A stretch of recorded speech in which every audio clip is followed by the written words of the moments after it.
What's going on, everyone? Welcome back to another edition of BKNY Hoops. If you're new to the channel, I'm your host, as always, Rashid White. All right, let's get into it. You see the graphics over here, man. You see the title. Jordi Fernandez actually wants to retain Nic Claxton as I guess he's a top priority actually coming back, and I think that's a real huge mistake right there. We're gonna really get into this article here. Let's see. Let me get this out of here.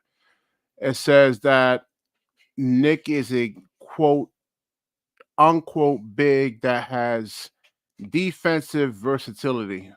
All right, when you say defensive versatility, that means he's actually able to guard the fours and he's actually able to guard the fives. All right, so we know his weight. He's 215 pounds. He cannot guard fives. He cannot guard fours. Okay, so I don't know where they're coming from with this defensive versatility thing, man. I think this is all nonsense right here, man. So defensive versatility is be able to guard 1 through 5. He cannot guard fours and fives, and he definitely can't guard a lot of point guards. I mean, it's just like we seen Donovan Mitchell just really take it right to Nic Claxton's chest and lay the ball up on him, man. And this is nothing that Nic Claxton can absolutely do about it over here. All right, so he says that I believe he'll be a defensive player of the year for us. He's a priority in this summer, and the way we could play through him. Obviously, he's great in the pick and roll. He's quick to the rim. He puts pressure on the rim. No, he does not. I mean, putting pressure on the rim is actually being able to go out there and really score. Okay. He doesn't do that. I mean, I'm looking at other like bigs around the NBA. Joel Embiid puts pressure on the rim. Sabonis puts pressure on the rim. You know, he doesn't put pressure on the defense like that. There's no reason to really double team Nic Claxton. He hasn't really shown like the ability to actually have any type of offensive game whatsoever right there, man. I haven't seen it.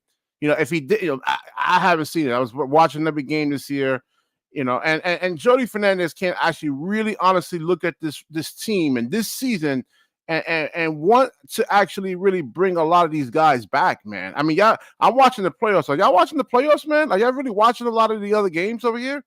I mean, we are so far behind. It's crazy. I mean, this isn't the 1990s, man, where you can have a player like Claxton give you like 10, 11 points a game. You can't have that. You cannot have that. You gotta have guys that can score. You know, you look at the Knicks series, man, Hartenstein, and the way they actually able to actually play Joel Embiid, put some resistance up on him. You know, and that's the reason why they up 2-0. If you put Nic Claxton in that situation, it's the reverse, the opposite. He's too small, man. It's not like over the summer he's really going to really develop any type of muscle or anything like that. All right, so but it's also his ability to actually play the dribble handoff game. As you guys know, lately in the NBA is a style that is very efficient. Yeah, I definitely agree with that, man. Let me put the link up in the description over here. Anybody disagrees with me is more than welcome to actually chime in over here and give me your actual takes, man. All right, so he says when everybody touches the ball and everybody's involved, everybody's happier. You're harder to guard because there's more. I definitely agree with that. I mean, maybe Nic Claxton hasn't been getting touches this season, and when you don't get touches, it kind of makes you feel like you're not really you're not really part of the game or anything like that. You know, it really kind of affects you on the offensive end, I guess. But all right. Let's see. All right, so Claxton, a long, athletic 6'11" center, is coming off a season where he finished with averages of 11.8 points, 9.9 rebounds, 2.1 blocks per game, and 62% from the field. The first pick of the draft, the first pick of the second round of the 2019 NBA draft, Claxton, who signed a 2-year deal 2 summers ago, is in. I mean, like I said, I don't actually see it, man. I mean, you guys let me know what I'm actually missing over here. I don't know if he's just pirating Sean Marks over here. I mean, Jordi Fernandez, I mean, he was on the Sacramento Kings over there, man. And and I know they didn't actually make the playoffs this year. I mean, the West is like just super, super competitive. And you look at the Phoenix Suns right now. I mean, they're not making it out the first round, man. So, I mean, if you put that Sacramento team in the West, they're probably like a third team. I mean, a third seed. I'm sorry, and you can't really he can't really look at that and say, "Oh, this is a good roster that can actually compete." I mean, in the East is a little bit weaker. We couldn't even make a play-in tournament. We couldn't even make the 10th seed. So this is not really good. And we were like a lot of games. It's not like we were like just barely scratching the surface of the 10th seed. We were like 5 or 6 games back from the 10th seed over there, man. I think he scratched the surface on who he could be. End up being one day. I love the challenges of him being Defensive Player of the Year. Nick and I have talked about the offseason about similar accolades, most improved player, defensive player, or defensive team, and so forth. I think he has a skill set. He has the mind to be able to put himself in those positions if he continues to work and continues to develop.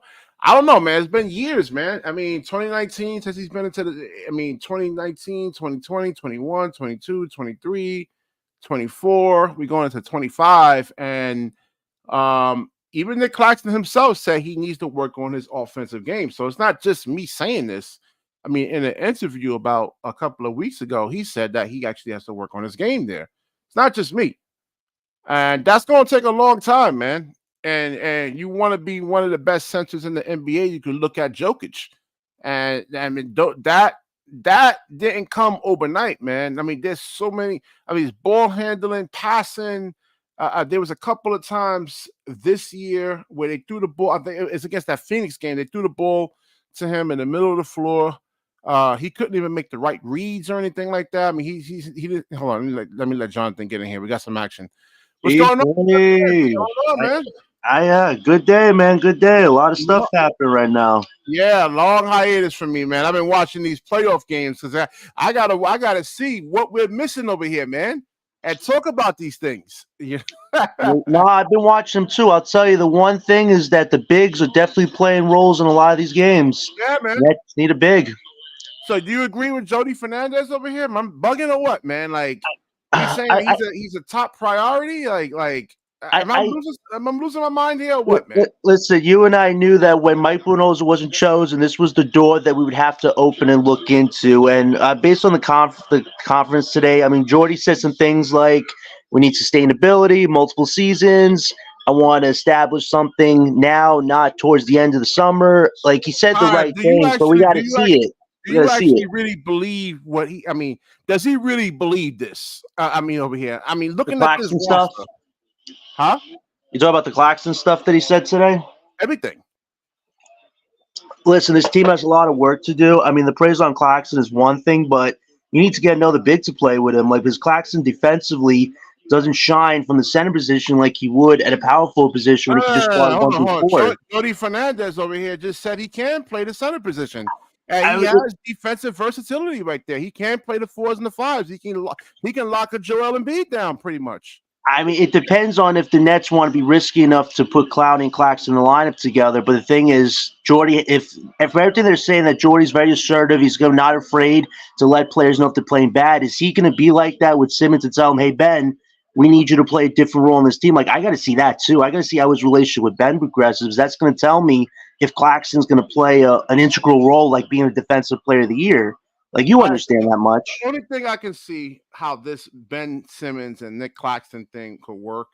One, Ben has to be 100% healthy, man. Two, they gotta play like defense where they can get out and transition.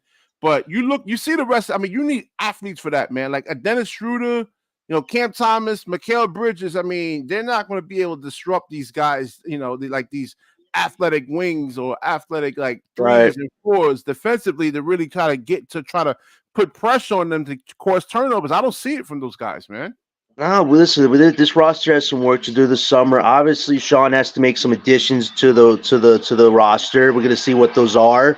I don't think they're going to be big because the Nets really don't have financial flexibility. If you re-sign Claxton, which, like he said, is the number one priority, if it's $25 million, yikes. I mean, if I'm Sean Marks, I'm trying to say, hey, we have a lot of money coming to us 2025. If you're willing to take a slight pay cut, we'll make sure to reward you for doing that. Like, this is where negotiation comes in. But does Nic Claxton believe it? Or is he just going to up the offer until he gets what he wants? Like, that's what we're going to see play out this summer. I mean, it can go either way like I right said, now. I'm watching the rest of the NBA, and people would say, "Yo, BK, you're hating." I'm like, listen, man, I was high on Devin Booker and Bradley Beal, man, and now Yeah. I'm looking at those two, and I'm like, wait a minute, hold on, man. I mean, you see, they're not above the rim players, man. No, listen, I'll be honest with you. They can't explode through contact, and even KD is not the same. You're not getting, even when Kevin Durant came here. I mean, we didn't get OKC Kevin Durant where he is just going to put pressure on the defense and dunk on a 7-footer, man. He doesn't have that type of athleticism anymore, man. Well, we got some good moments from him. I think the last time he was great in the playoffs was against the Bucks, but it just kind of feels like Kevin Durant doesn't want to play at a full level because I guess of past injury, stuff like that. Achilles injury. Right. I mean, I could show some highlights, and people would say, "Yo, what are you talking about, BK?" I could show the highlights of pre injured Kevin Durant versus after that injury. It's too I mean, you still get the same production. Like he's getting you. Yeah, offensively he's been fine this season, but I think the athleticism, man, like the dunking on, like how he dunked on what's that dude's name? Brandon Haywood. I don't know if you remember that, man. Yeah, I mean, this is where Kevin Durant's at in the stage of his career. He wants to score. We all know that. But the thing is, do you want to score and have good games, or do you want to win championships? I just think Kevin Durant doesn't want the leader title. I mean, it's not even that. No, what I'm saying is that it's the athleticism against the guys he's going against, the Nas Reeds, the Rudy Goberts. I mean, if we're looking at the Suns roster as a whole, it's completely imbalanced. I mean, if you want to look at a roster you don't want as a playoff team, it's bad. 4 or 5 years ago, that this Suns roster can work. Now, what I'm saying is that it can't because you don't have guys that play above the rim. This is what I'm saying. Because like 4 or 5 years ago, I was high on Devin Booker. Now I'm looking at like Anthony Edwards, who plays above the rim. I'm looking at these players and I'm like, hold on, man. If we're Brooklyn Nets, we got to look at this and say, hey, we're way off, man. I mean, we're like, 10 or 12 or 13 years behind here, man. Well, if I'm being honest with you, their roster is very reminiscent of what James Harden and KD were when they were playing without Kyrie when he was out during COVID protocols. Like, that's what the roster reminds me of. And KD had to play a whole lot of minutes, and he got tired and he got injured. Like, the Suns just have a lot of incompletes with their roster, and paying Grayson Allen a $70 million extension. You know how many points he's had so far in the 2 games he's played? He's only had 5 shot attempts. Five shot attempts, and he's injured and out. Like, the Suns are in, let's just say, purgatory of their own because they're $200 million in luxury depth.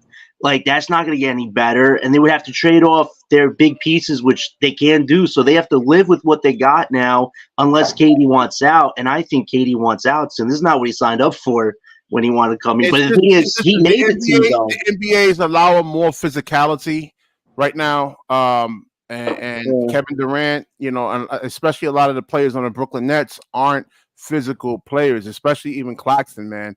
This is what I'm saying. Let me let Ivan go. Let Ivan go. And we got D-Rock up in here. But Ivan, go ahead, and then I'm going to let D-Rock go. What are you guys talking about, fellas? You see the title, man? Coach Jordi Fernandez is talking about retaining Nic Claxton. He's a priority. I'm like, how can you look at this, the amount of games he played this year, and then look at the team he actually helped? He was say, hey, we got to bring this guy back, man.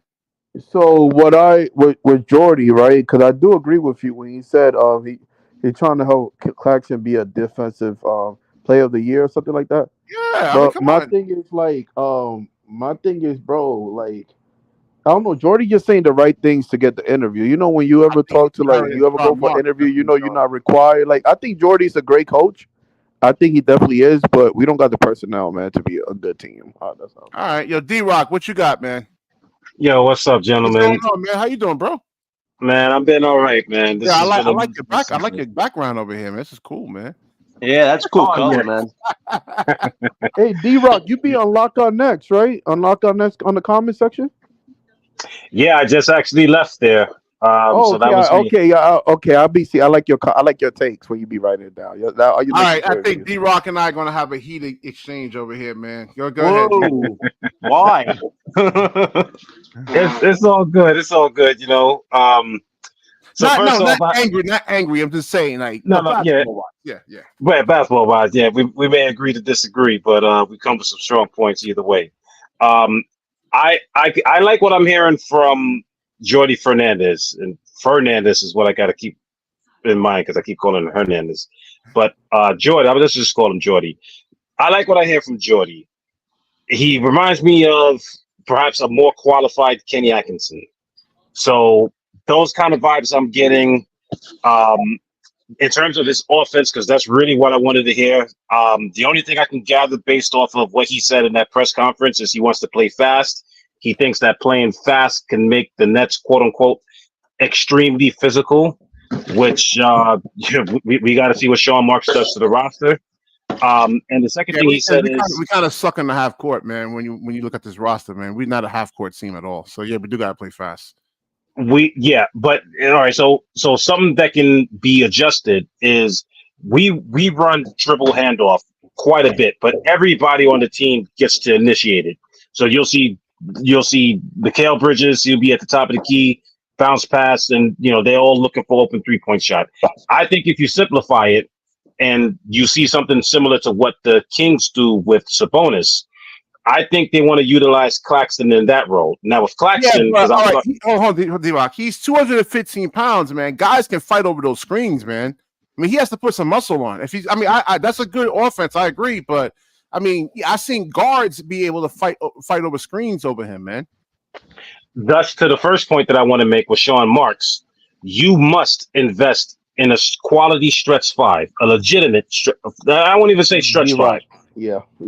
If we can get somebody to hit mid-range shots, I'm looking at Jonas Valanciunas. He's a free agent this summer. I don't know what New Orleans doing. I hear they're going to have some issues because they don't want to go over the luxury tax, so they may lose him. If we can get Jonas Valanciunas and start him at center and power forward, would be Claxton. I like that. I like that. D-Rock. There's a slight problem. Hold on. I gotta stop you, D-Rock. Did you see Clowney, man? I mean, you really want to look how well he actually played. Especially on the defensive end, man. I mean, power forward. You go power forward. Wait. Well, D-Rock, D-Rock. Unfortunately, at the 5 and Claxton at the 4. That's what he's saying. D-Rock, I don't think we can afford Jonas if we wanted to, man. Unfortunately, we don't have the money to give to him. Unfortunately, it'd be a nice idea. How much money do you think he's going to get? He wants at least 18 or 20 million. I mean, he's definitely a good center in this league. I just don't think the Nets have the cap space this season to sign somebody of that caliber. Unfortunately, it just doesn't. Signing Clax, You're talking about Claxton or Valanciunas? Valanciunas. Yeah, but you only can play him in like 25-minute spurts because of like they'll target him, on the pick and rolls. But BK, I hate when you do that. You do that all the time, bro. Basketball is a give and a get. There's no such thing as perfect players. They're gonna attack you. They're gonna attack Embiid. They're gonna attack, but they give you something else. Man. But no, they still attack. He's not that fast laterally. So everybody has the most part. Every player has their weakness, bro. That's the way it is. You gotta give up something to get something. That's basketball. Unless you Jesus Christ. I mean, let me go back to something you said, BK. So I love Noah Clowney. He was one of the guys I wanted Sean Marks to draft. So I've been high on him since we drafted him. Yeah. I see him right now. He could start at power forward if we decide to make Claxton our starting center. But if we're going to move Claxton to power forward, he'd have to come off the bench for Claxton, which is, for where we're at right now, that's a pretty good thing. So you got quality depth coming off the bench, and we know he can play.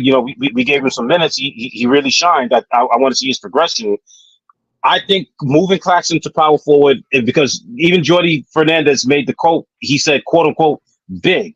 When I hear that to me sounds like Claxton don't have to just play center. Well, and if that's the case, Yeah, So go ahead. what are you actually thinking? The three So position then? the only way D-Rock, because the only way I think D-Rock thing is gonna work if we get a stretch big, so Claxton can be in the Yeah, dunker spot in the off. right, That's the only way it right. can work. That's the Well, only way. Because if well, we don't get a stretch big, it's fried chicken, bro. right.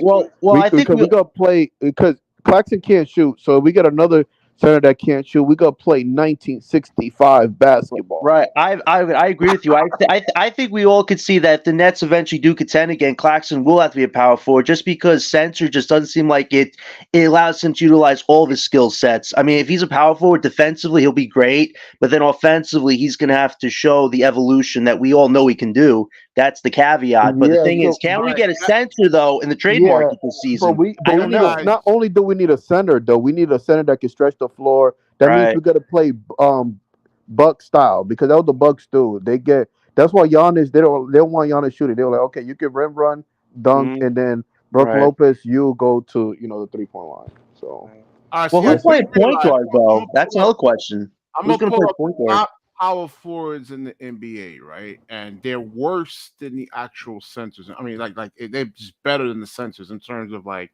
being like dynamic, quick, offensive, athletic, man. Let me pull these guys up real quick, man. I mean, I had a bro, I had a trade idea, guys. What do you think about this? Nikola Jovic and a first round pick for Dorian Finney-Smith. What do you guys think about that? He's a young guy. I He's don't know who he big. is. He's from the Miami Heat. He's yeah, I don't think they're gonna give up players like that. We'll see. We gotta explore that a little bit later. So your power forwards out there, Giannis. Imagine Claxton being matched up to Giannis. This is 4 times a year we gotta face Giannis.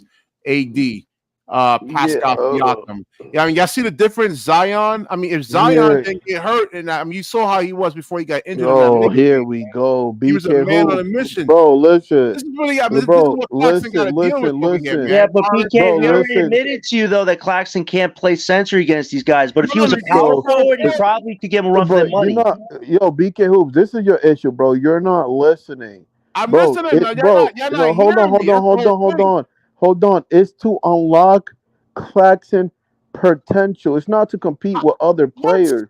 By listen, by No, us I'm getting saying he upset. gotta- Hold what I'm on, saying hold is, on, David, hold he gotta on, hold guard on, these hold guys, on. man. Hold on. We know that Claxton is good laterally. He can stick with players. He's a great help defender. So we get a big that takes away Claxton for having to guard bigger players, so he could guard similar players to his height, to his weight, and that's gonna take those problems away by getting a center that can stretch the floor.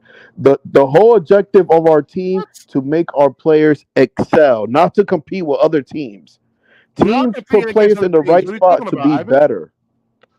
We are competing against other teams. Yes, but no. But I get that we are competing against other teams. Yes, but we trying to make our players in our team better. By getting the stretch right. big, it's going to help You know how- Claxton out, Ivan, and you it's gonna played help him out with his basketball. efficiency Ivan, guarding big men. Ivan, you played basketball. Right, you played. Oh You my know God. how many fastest they are at basketball, right? You know how like ball handling. You think he's gonna develop that in 2 years? No, but BK Hoops, you're not, bro. You don't listen. So when we said stretch big, I'm gonna say it again, right? When we get a stretch big, that's already stopping problem. The Claxton don't gotta stretch the floor just because he's in a power forward position. He can still be in the dunker spot. Jokic does it. Brook Lopez, like you feel me? Like they let their power forwards be in the dunker spot. You can't. So that's bro. It's all about having the pieces of your players and trying your best to make them excel.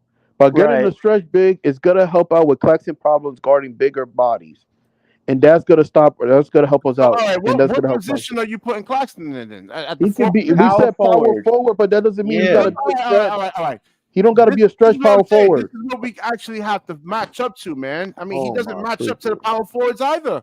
Yeah, but he gotta have a better.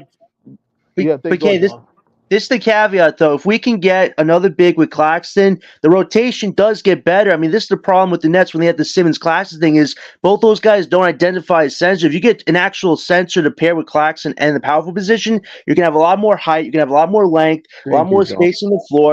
And here's the thing. We need Claxton to show the offensive skill set when he gets moved to that position. We have to expect that at that point. But the thing is also, BK, the Nets don't have any options right now this season to get anybody to play Claxton's position. position. They have to re-sign him, and if things don't work out, at power forward, I know, but BK, here's the thing: if he doesn't work out at power forward, then they could trade him in his salary for an improvement down the line. You just can't let a guy like that walk for nothing. Man, you just think that? What do you think? These NBA executives are stupid, man? BK, you're not thinking logically though. You're trying to say, oh, because Claxton doesn't offensively drop 20 a night, everything else he does is useless. Like I've been accused. I've been in the wrong there a little bit too, but I'm willing to admit it that like he does have a skill set. It's not horrible. And the thing is, you're not. Hold on. You're not listening to what me and John. Hold on. You're not listening to what me and John are saying either, bro. The thing is to put the players in a good position to excel. So having a stretch big will help Claxton to a better position to excel. Right. And that's what we're saying, bro. Hold on. We got like hypothetically, right? Next season, we got to face Giannis Antetokounmpo 4 times in a year. Now Giannis plays the 4. Claxton's at the 4. You really honestly think he's gonna be able to take Giannis off the dribble and just like lay the ball and dunk it on him? So again, BK Hoops, you only talk about one matchup, bro. You only talk about one matchup, and then hold on. Like you see, you see one bad thing, and then you forget every good thing. Hold on. Let's talk about the whole year. We've seen the whole year that Claxton, for the most part, guard 1 through 4. Am I tripping for saying that? No, he did most of the time. Yes, okay, and some 5. He had trouble. He just has a hard time. He has a hard time with bigger 5s. We agree. Yeah.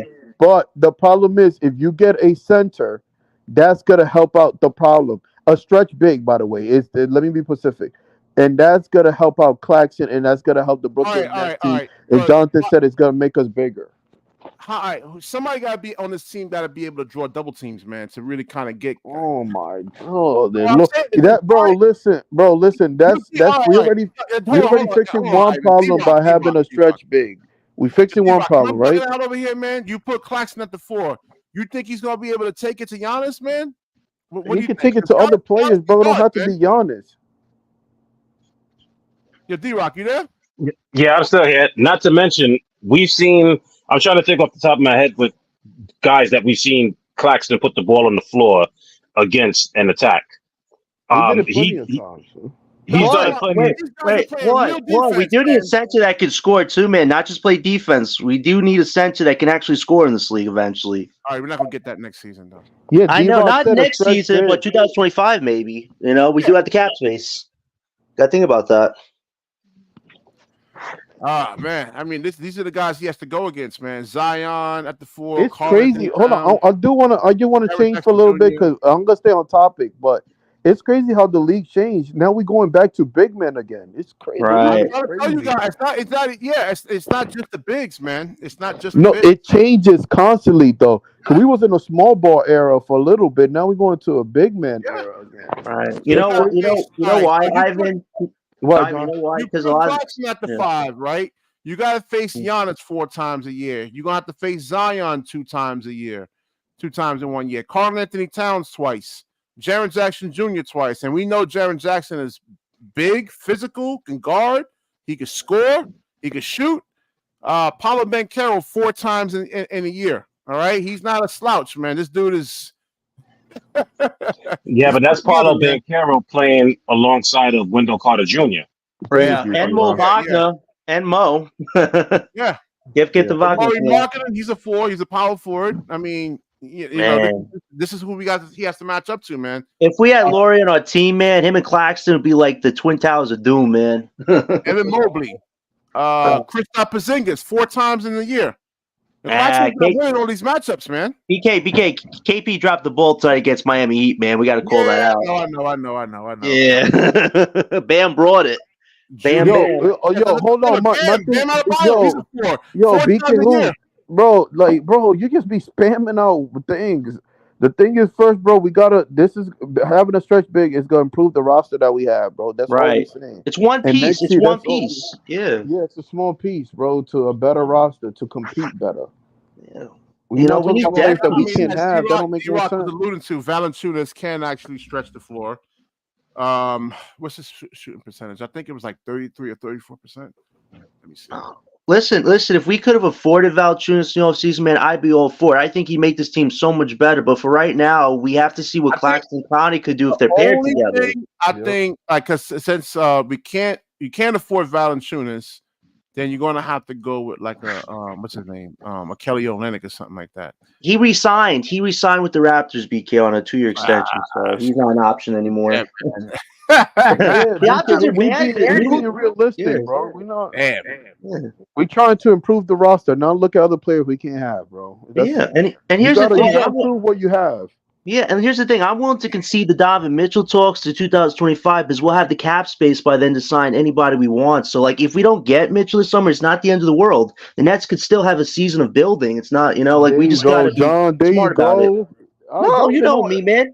I already laid down all that could happen with that, but we don't know what's going to happen yet. So we'll see what happens this summer. Yeah, I like that take, though. Good take, y'all. So, y'all been on fire. BK, you're the only one with these horrific takes. It's not horrible, man. I mean, y'all talking about putting them at the power forwards, and these are the power forwards that he actually has to right, go but BK, man. you got to look. But BK, let's talk about the point guard position. Here's the thing: Claxton's biggest asset is if he has a good point guard with him, he can drop 10, 15 points a night. Who's going to play point guard for us this season? It's going to be Dennis Schroeder, Simmons, Thomas. Like that. We need athletic, dynamic. No. We told you. We need to start. Look. He's too slow. Hold on. He's a great scorer though for the team. BK, we told you, like, forget about these athletic. I don't care, bro. Hold on. We saw. Look, we saw Cam Thomas be able to score, and Mikal Bridges. You saw what he was able to do with them, right? We lost. We barely. It was some games that we were very close. It was some games that we was very, very close. But the problem is we always saw that Claxton, even it was hard for me to admit that Claxton was small. So adding a center and putting Claxton to the power forward position and still at a dunker spot. If you can't see that's going to help the roster, then BK, I don't want to know what you think. Good take, Ivan. Good take, Ivan. Look, Aaron Gordon's BK who's okay. You know what I'm saying? But hold on, BK. I'm glad. Hold on, I'm glad you put Aaron Gordon. I'm glad you put Aaron Gordon into this conversation. You see how they put Aaron Gordon in the right spot to excel at the dunker spot? He's pretty small. He's pretty small. So I feel like Claxton could do the same. Nah, Aaron Gordon is 6'9", 250 almost. Yeah, that's what I'm saying. Yeah, but Claxton is taller. And the thing is that I'm saying that Claxton can also be in a dunker spot and be very effective. You see, this is what I'm dealing with, D-Rock. He's comparing Nic Claxton to Aaron Gordon, man. Well, not sure I call him Dennis Rodman, man, but everything else you said was on point pretty much. Yeah, like you said, he beat our. That's exactly it. I'm not comparing him. Hold on, BK. Listen. I'm not comparing him to Aaron Gordon. Aaron Gordon barely shoot threes. I mean, and he's effective and stuff like that. But he can make them. Yeah, but he barely does it. I've been watching the series, and so my thing is, Claxton could do basically. We can have Claxton in that similar role and have a stretch big. We're not getting no Jokic.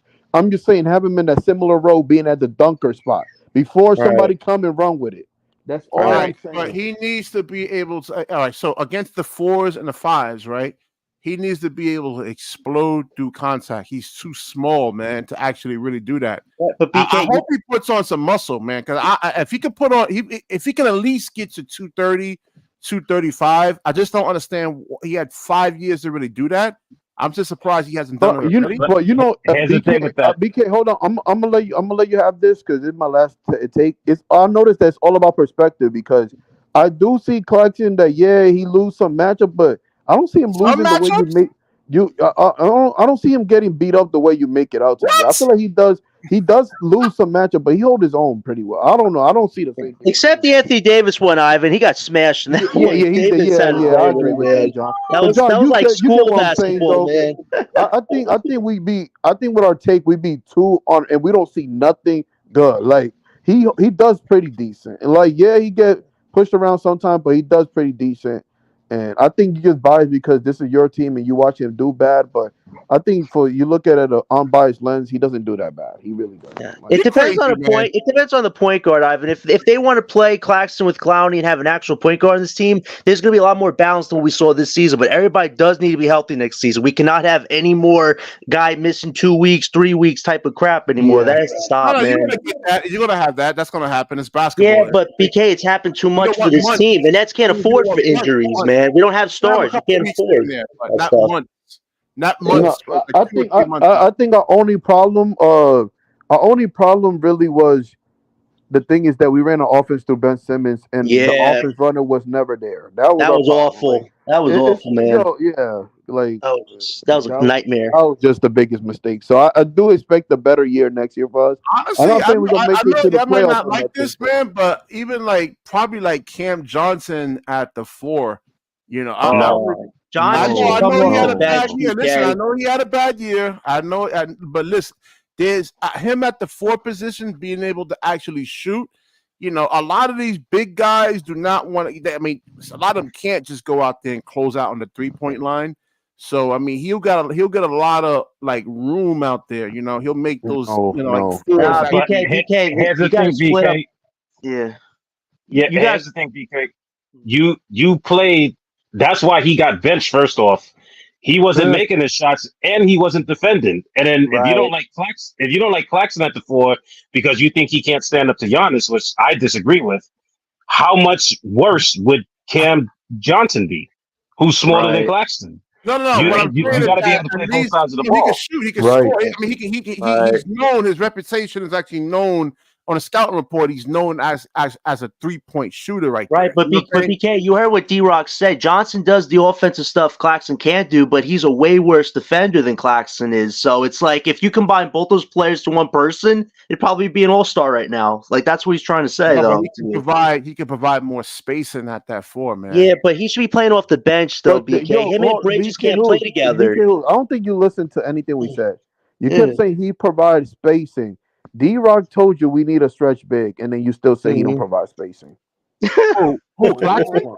Yeah, bro. We've been telling you we need a Shoot. stretch big. He said it in the interview himself. He has to work on his shooting. That's what he said. We know Yeah, that, bro, BK. but he could be at the dunker spot, and we get a stretch big. All right.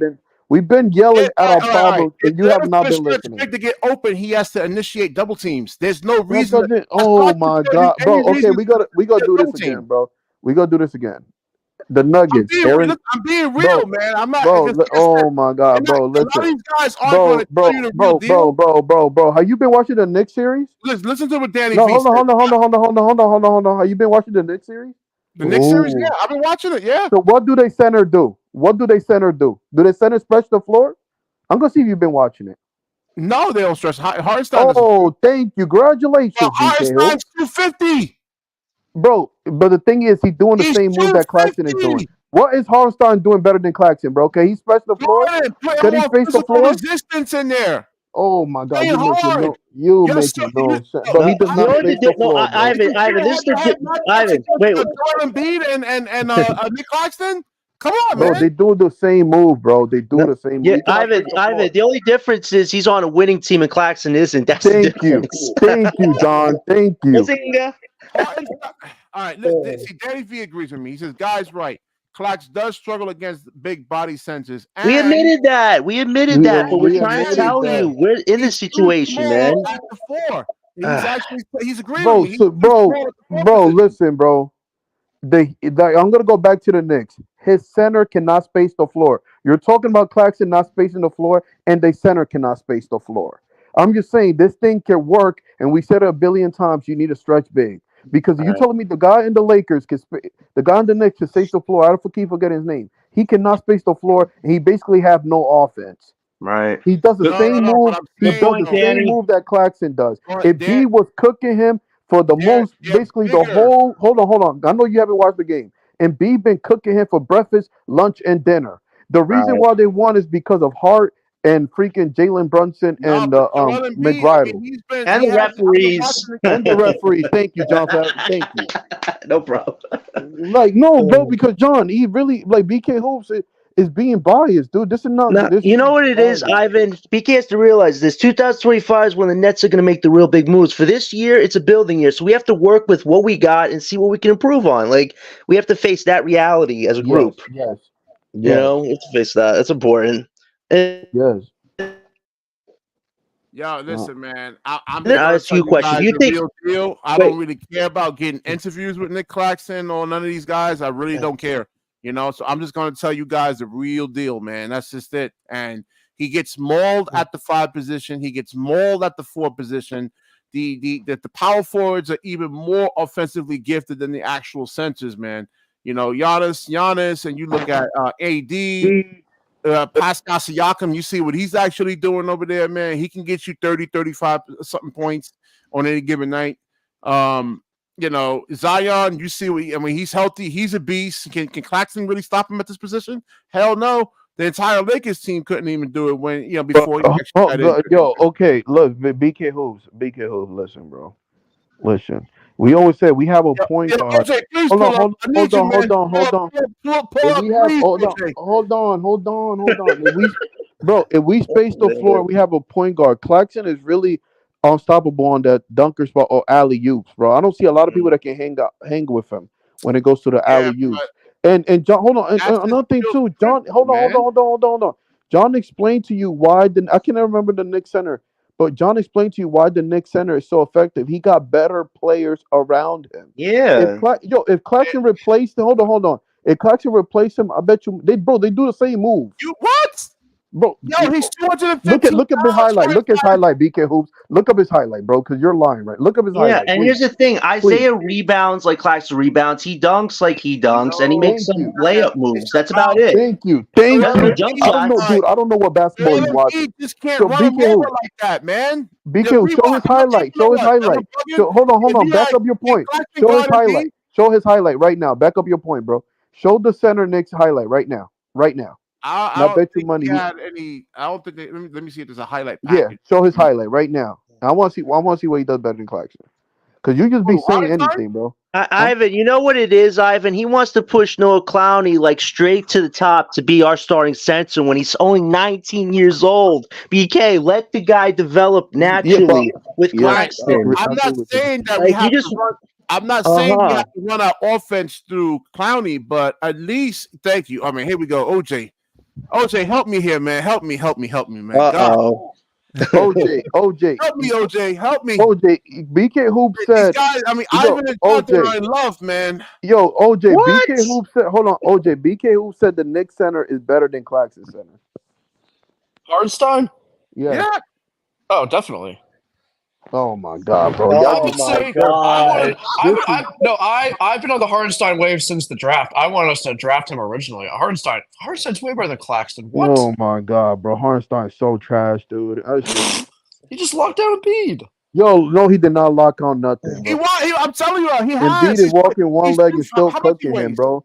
Like Yeah, yo, they losing listen, that all right, matchup, bro.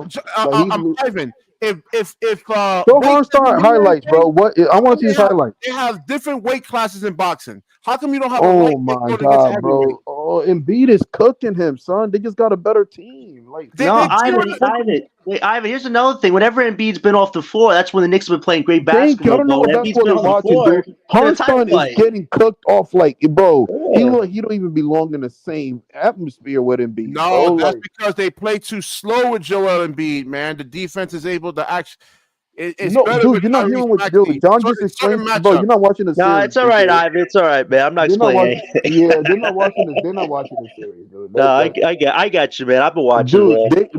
y'all know there was the Philly was 5 right up when a couple seconds left, so they really won that game. Just Maxi got fouled, and that's it. That's basically what happened, bro. Like I don't Also, know. also, Lowry Yeah, missed that free throw, Ivan. If he made that free throw, man, it would have been Yeah, a tie game. yeah. yeah, Pretty cool. Hartenstein. How much does he weigh? Yeah, LM, go ahead, man. What you got, man? Hello. Yeah, he's 250, 7 foot 250. He just puts Yeah, to be honest, I think uh y'all both are correct in the sense of Hartenstein does have more weight on him. So in terms of a Embiid, he's able to hang.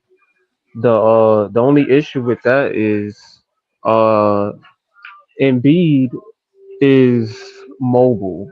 For his size, he's pretty mobile. So Yeah, the issue with it is, um, if you've been looking at the series, Hartenstein can't hang with Embiid. The only thing is when you got somebody like Embiid who he's trying not to.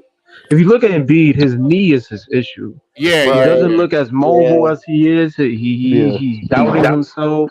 He's doing certain things that he wasn't doing in the regular season. So they're trying to play Embiid to the point as to where I'm scared because he may be injured at knee again. And on top of that, you got to go to the Olympics in the summer. So it's kind of weird what they're doing with him. I think you should sit him out. I don't think he should be playing. But Hartenstein been holding his own. But to Ivan's point, Clax and Hartenstein is kind of the same archetype. You're Yeah, not bro. I really don't going to thank get you. much of. I would say Claxton is Mitchell more Robinson versatile and sucks, more Aiden. faster. Adar. But It's all hard. Not to I mention, mean, here's something you got to look at too. So you got to be able to match up in your conference. So in the East, mhm, you got Embiid, you got Bam Adebayo, you got the mhm, combination of Al Horford and Porzingis. Porzingis, yeah. You got Cleveland with Allen, Jared Allen. Mobley. You got Orlando now with Wendell Carter Jr. You got the Pacers; they got Miles Turner. So if you're going against those centers, which one would help best serve your purposes of advancing? In some instances, Claxton is better because he can switch on the opposing guard. So now you got to look at that matchup. But then, if you got to contain those centers, you may want a Hartenstein or a Mitchell Robinson.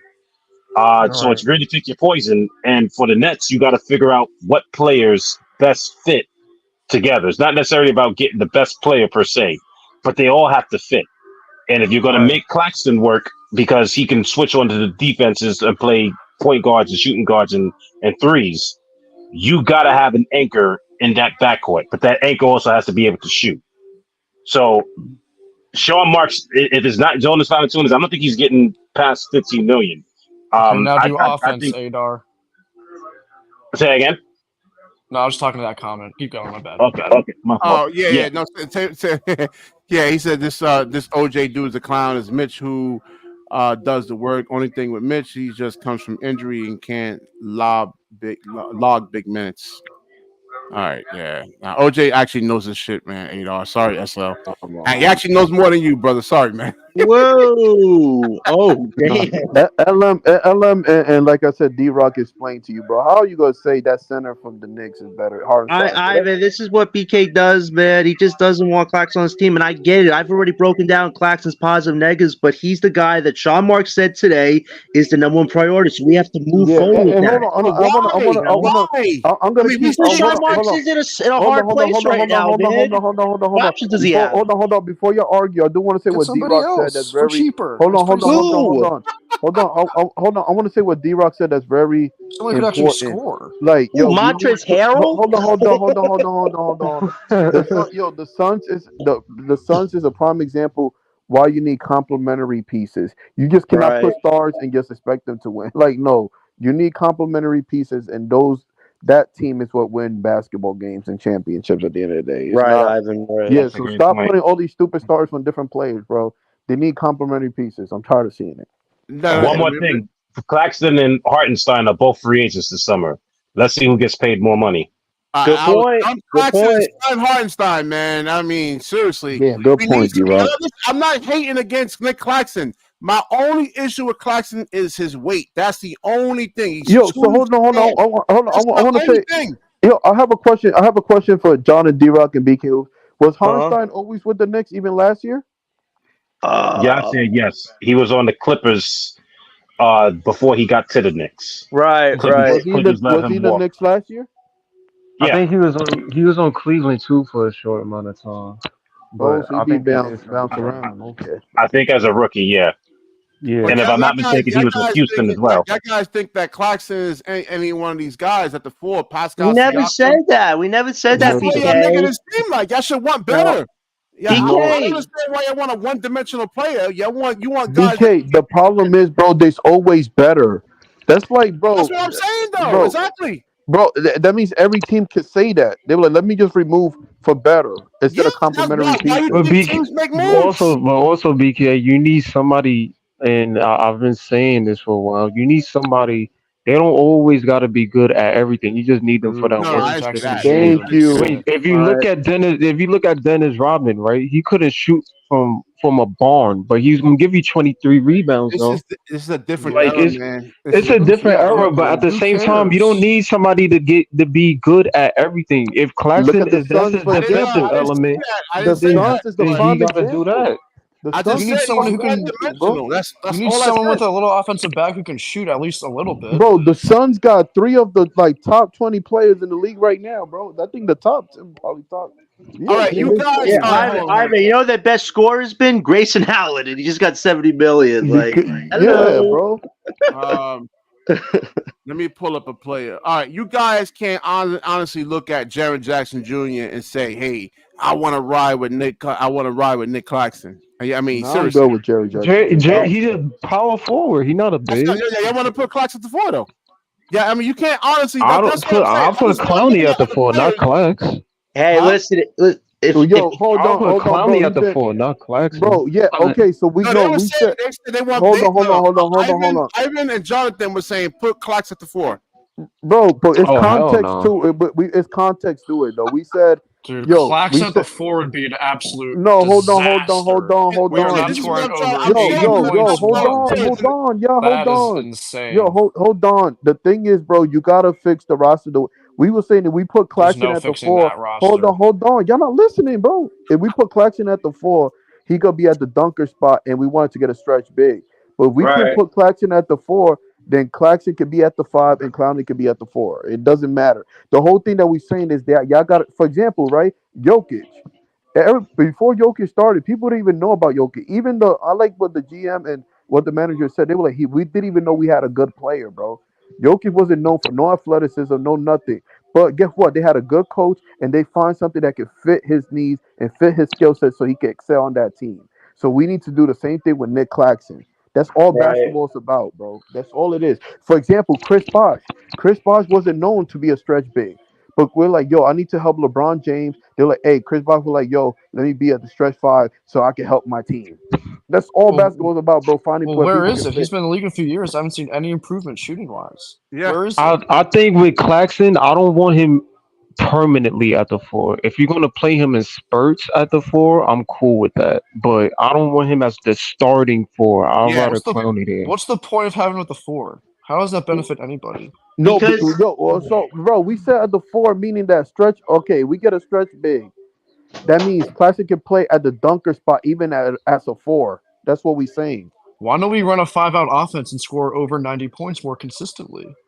That's true. because Claxton Me can't shoot. personally, He I can't think play our 5 out. offense is more important than our defense, respectfully. That's the whole Uh, NBA, man. That's just the whole Yeah, NBA. that's Offense is basketball more now. important than defense. Everyone's scoring except us. That's why we suck. Yeah. right. Yeah, but the thing is, but hold on to Mayo. The thing is, to OJ Mayo, not everybody goes. Some people don't always do 5 out though, because some of them be going to like the mid range. You know what I mean? Or like, you feel me? Or Mid get range like is the dead. back to the basket type plays. no, it's Like not. Not really. Whoa. Not you seen these playoffs? The mid range Threes is and better, layups. bigger than Threes and ever. layups. Look at the Miami Heat. That's how they beat the Celtics. Threes and layups. no, Nah, That's not so always going to they've work, been taking though. mid the That's ranges. not always Clippers going to. don't do that, Mid and Hey, range is the worst shot in and the the NBA Nuggets don't do statistically. that. It's the worst. And like It's Ellen most was saying, points the per mid range is attempt. coming back. The mid range is really what No, it it's is. not. No, it is not. Dude, mid range is on guard. You don't see, yo. I don't think you're watching basketball, bro. Not everybody's shooting threes. Who, Even DeMar Celtics, yo, DeRozan? Tatum is going for the mid range. They And they attack the lost. small matchup, And they and then lost they to the Heat take it because to the the Heat three. shot threes and layups and they won. Yeah, but that doesn't No, always Way work, though, worse. Jay. Nah, no, nah. A lot of Doesn't the work. a Jalen lot of Brown and that Tatum attack the rim. One mic. a lot of Yeah. that with Tyler Hero. If you listen, I don't know if you saw it, but you saw where Bam Adebayo was operating from. Yep, They couldn't do nothing with him. yep, Bam was Is that great tonight. sometimes? yep. Bam was Hey, elite tonight, man. Let me interject. I just came in the chat. It's real simple. We What's can good, use Kevin? common sense here. Claxton is a free agent. Hardenstein is a free agent. Claxton is sought after by at least 5 teams. I ain't heard nobody looking for Hartenstein. But let's just beat Brooklyn. Brooklyn's priority is Claxton, and Hartenstein is a free agent too. That settles that shit right there. If Hartenstein was so much better and offered so much, why not just let Claxton go and sign Hartenstein for less? Let me answer your question. How come when Sean Marks No, answer that question. Hartenstein is cheaper. Before you go, who's the brother that was talking? That's Taylor. Thank you for bringing common sense to this panel, bro. We need more of it. And then I'm gonna lay it down like this, to even make it more simple. All of the GMs saying right now, this center class, Claxton is the number 1 free agent center sought after. Ain't mentioned Hartenstein. And then I'll go back to the common sense thing again. They just had a press conference today. Claxton's our priority. Claxton's our priority. They both reside in New York City. Hartenstein is cheaper to get than Claxton because of the way they want to sign people. Why wouldn't they just take the cheaper guy since he's better and let Claxton walk? Because that guy wants more money. Hartenstein's not just going to take a $10 million salary. He's going to want like an $18 million salary if the Knicks make the final. So 18. Claxton's looking at 20 to 22. Hartenstein can't demand 20 or 22. Right. And Bingo. I just posted the stats. Hartenstein. All right. But Hartenstein actually outplayed Claxton. Why don't they want Hartenstein? Answer the question. If they're both in New York City and one is cheaper, we've all agreed Hartenstein this year is cheaper than Claxton. Why not take the cheaper, better player if he's cheaper and better? Hold on, let me get that Taylor over here, man. Let me get that Taylor. You Go want to Taylor. You want to put Claxton at the 4 or the 5? No, Claxton is a 5. He can't play the 4. Really? No, he's not a 4. He can't play the 4. He was a natural 2 guy. First of all, so like I told you before, seen him at the 5 this year. He was getting they were more him, man. So as much as you say that, if you go back and look at every big that he played against this year, there's only 2 bigs that he didn't. One game he had a good game. Next game he didn't. There's only 2 bigs. Let me finish talking. Look at the stats. I seen Mason Plumlee bust his ass. I seen Jericho Sims bust his ass. Jericho man, come on, bro. Yeah, he's not making any sense. I'm gonna put it to you again, just like this. It's real simple. Both are free agents. I was covering all the games. I was pointing that out. I say, how you let Jericho Sims lock you down? That's what I was saying on one of my lines. Very simple. They both reside in New York City. They both free agents. One is being sought after and one isn't. That rests the case, man. Stop hating on Claxton so much. And I'm one of the people that want him to leave Brooklyn. I'm one of the people that want him to leave Brooklyn. Let me address that. If you allow Claxton to walk, does that mean the Nets open up more cap space to sign free agents? Because as far as I know, the Nets only have. To be honest, they're not gonna let him walk for 2 reasons. No. But let's just say hypothetically. Let's say Claxton don't want to sign with the Nets because I've heard that rumor before. Let's say he goes to Memphis. I could be mistaken, but the Nets still do not open up cap space besides that mid-level. They just lose him, and they're gonna have to use an MLE to replace that position. And they can't. They can't. Go ahead. No, they can't. They don't have many options if they let Claxton go. That's what we're trying to say. Listen, I got a little inside info. I'm not a genius. I'm not a Clack whisperer, but like I say, my nephew and him go back. 2 things. His issue was Jacques Vaughn and Ali with the game plan. His whole demeanor changed in December where he decided, you know what, I'm tired of this. I'm thinking about leaving. Now that they got a new coach, they signed him to a clothing line. His agent told him to be quiet about wanting to stay in Brooklyn and wanting to leave Brooklyn.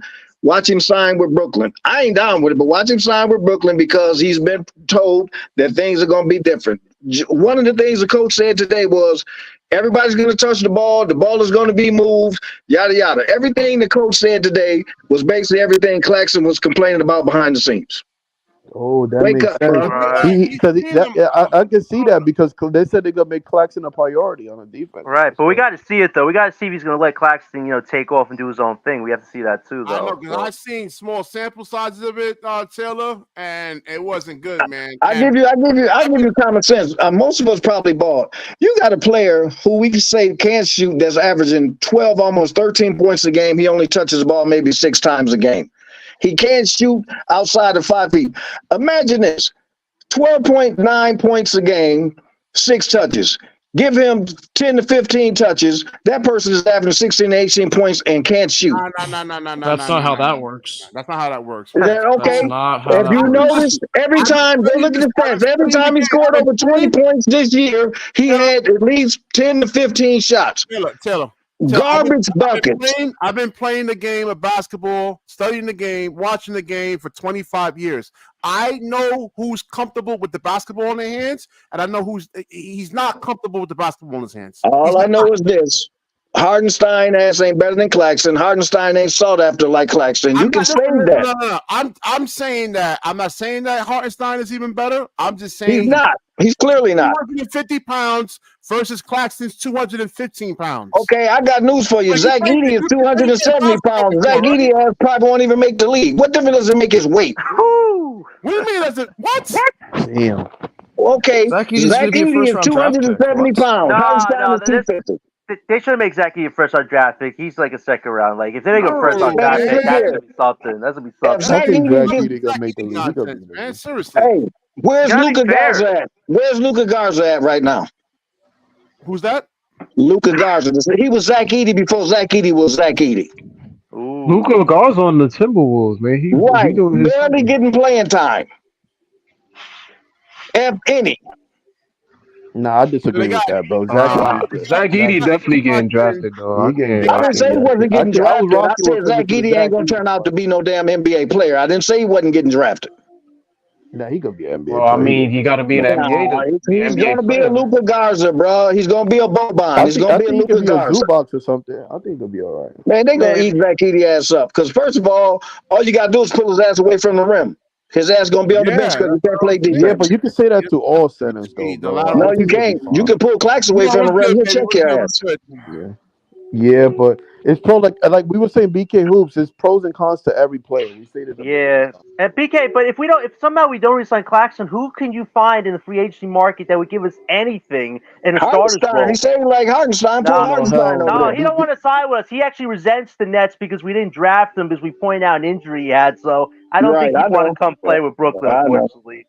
And Valanciunas, we can't sign him. Like those two main options are already out of our control. So it's like there's nobody you can find in free agency that's going to play a starter's role. I mean, Montrezl Harrell, nah, that ain't going to work for the Nets. I expect us to be a better team next year. We look like we got a decent coach.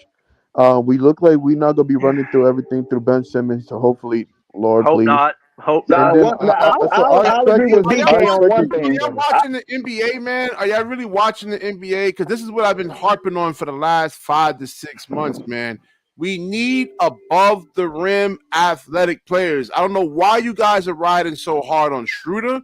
You know, he's a leader. He's a leader, BK. Bro, Dennis Schroeder sucks. No, he doesn't. Oh, yes, he 30-point games is sucking? What? Oh, he sucks. About?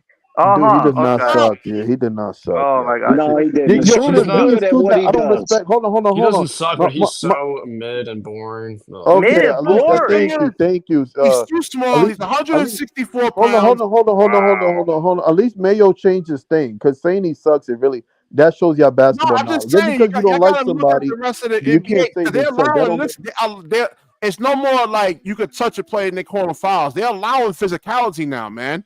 This is why you see struggling. You see Bradley Beal struggling. You see Kevin Durant struggling. They're allowing physicality now, man. BK Hoops, you just when you talk, you just be spitting out words, bro. Like, yeah, they're allowing physicality, but we said they don't have point guard. They missing players. We need a point guard. That's your answer, man.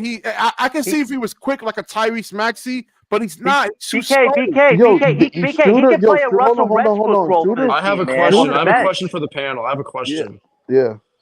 Why are some of you people so emotionally attached to players on this team when we won 32 games? Like, these guys are not good. OJ, I'm not emotionally attached to Claxton, but I'm looking at the reality of 2024. We can't make big moves till 2025, so this is what we're stuck with, man. Like, you have to work with what you got. And I'm tripping on everybody talking about 25 big moves.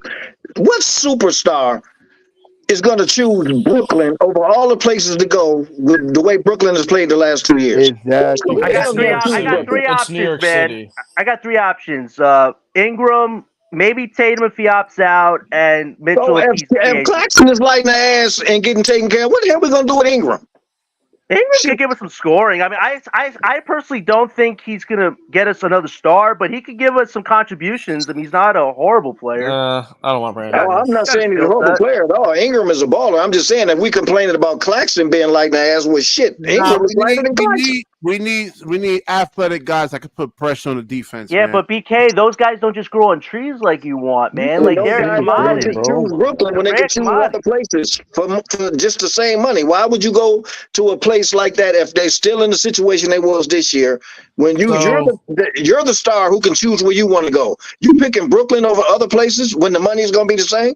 Hell no. So basically, what you guys are saying, we're going to be terrible forever and not getting good players, so we should just give up. My thing is, I feel like y'all just, I don't know, BK Hoops. I can see Mayo, like OJ Mayo saying crazy stuff like this because I don't think he watched basketball for too long. But for you watching basketball for so long, crazy. And your take being this horrible, bro. You just hold on, bro. Like, Claxton, man. It don't matter. He's just anti-Claxton. Like, listen, we know bro. that. Like, listen, bro. BK Hoops, you know that this team we just need a couple more players. And this team could be more competitive, bro. We don't have that much. No. I've been watching. That's why I haven't been on in 3 days. I've been watching, man.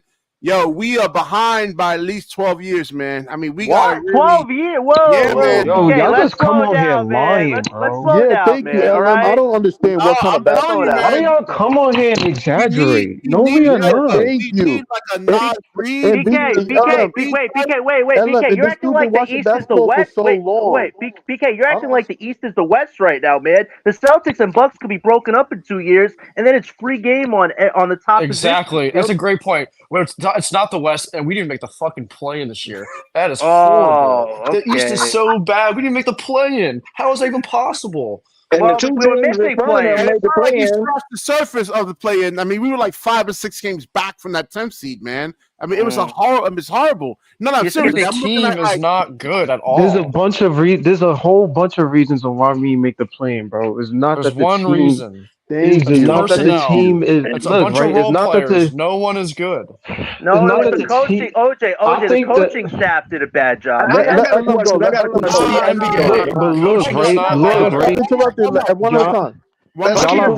How many games did Jacques Vaughn blow this year? Let's be honest. How many games did he right? Thank you. Many.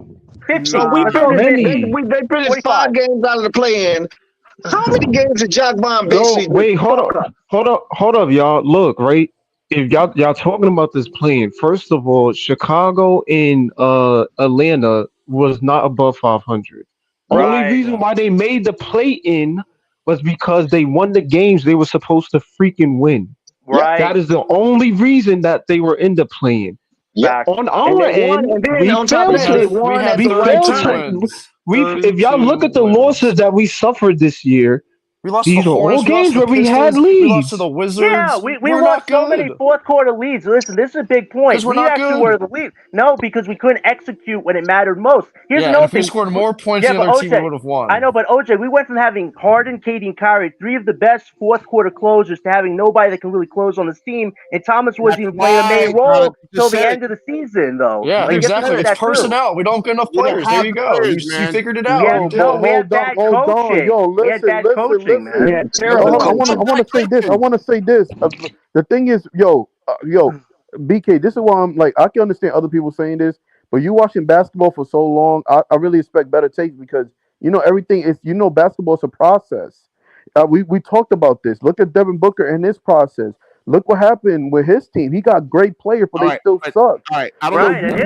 Hold on. All right, you didn't hear my opening remarks. Even Devin Booker is done. I mean, he's not. He doesn't play above the rim. If you look at Anthony Edwards, BK, he's not done. BK, what has Devin Booker done in the playoffs? He's so bad. No, the Suns don't have a point guard. The Suns don't have a point guard. That's why they're losing. What's going on? That's not it. You said Devin Booker Booker is done. Physicality and athleticism and length, man. They just Right. don't. Yo, BK Hoops, Yeah, son, you gotta Anthony get your Edwards you is gotta having get your his way with basketball Devin card Booker right. right now. What's good, Jamal? What's good? What you got? Yo, you said let Devin Jamal Booker. talk. Hold Bro, on. that's concerning. He's a below SL. He's a below the rim player, man. He doesn't match up against any Devin of the Booker. Yo, players. He's do you know who Booker Devin is Booker not is? done. What are y'all talking about? Bro, I don't know what We don't know. saying. We don't know, I'm gonna man. look. LM, The I only can't take thing, this I'm serious. looking for like newer players. I'm looking for the Cade Cunninghams. I I'm can't looking take for like. Oh man, they the don't only just thing grow on wrong with trees, Devin bro. Booker is he's playing out of position. The only thing wrong with Thank you. Devin Booker is he's playing out of Thank position. you. Nah. Yes, exactly. What are you guys talking about? BK Yeah, Hoop, this is really I'm watching sad, it, bro. man. This is I'm not telling even you, I'm like watching If the you whole NBA. BK, the last reason why these niggas is losing is not because of athleticism, bro. It's Yo, part of it, but it's way more than that. If you look at it's a them on the big court, jump. they are lost. They They have don't have a no bench point and they don't have a guard. point They guard. are Have no Yeah. point lost. guard and no bench.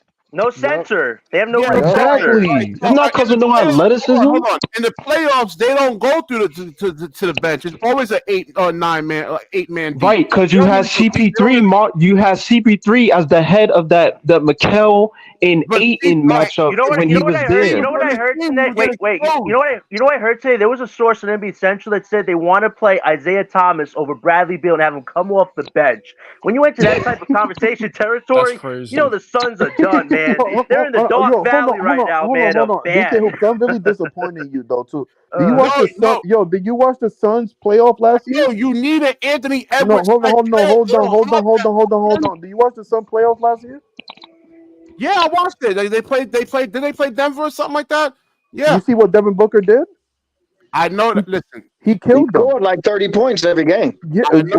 BK Hoops, BK Hoops, you really disappointed me, bro. It's Really, I'm not even playing. like I said, they can target him defensively, man. They can get Aaron Gordon. BK Hoops, do you see what Timberwolves did last year? Everybody, you have to send Do you see help, what man. Timberwolves did last year in the playoffs? They had some injuries and everything, man. But they're doing good now. I don't care about last year. I'm talking about now. Anthony Edwards is actually a year better, and I think they got a better team. Anthony They do. Edwards type I was player, right. man. They got a better team. They got a better Yeah. team. You have a better team. No. Rim, man. That's The what you biggest- need. No, it's a Same team. team. It's a team basketball. BK Right. Hoops. Right, No, but That's also all it is. yeah, bro. but also God. Nas Reed is their sixth man. Though, but here's the thing: Nas Reed's their sixth man. How many six men do you know that are Nas Reed size and can do so many That's different what I'm things? saying. You need Like, that that's rare. athleticism. You need that physicality. But it's The rare. NBA It's rare though. You can't just get it, man. They've been having Nas Reed forever. Now they just got the Yeah. pieces to put it But together. he's a physical. I'm saying he's physical, man. But They- yeah, the for BK Suns don't Hoops, they have did anything like bad. that. They did bad 2 years ago. Now they got a better team. It's all about Yeah, team, they were bro. running. They were. What's his coach name? They were trying to get the flex offense actually really implemented in there. It takes time to actually really get adjusted to that. But they've been running it though, and they've That been what we doing. said, actually but that pretty what we well. saying. We need time too.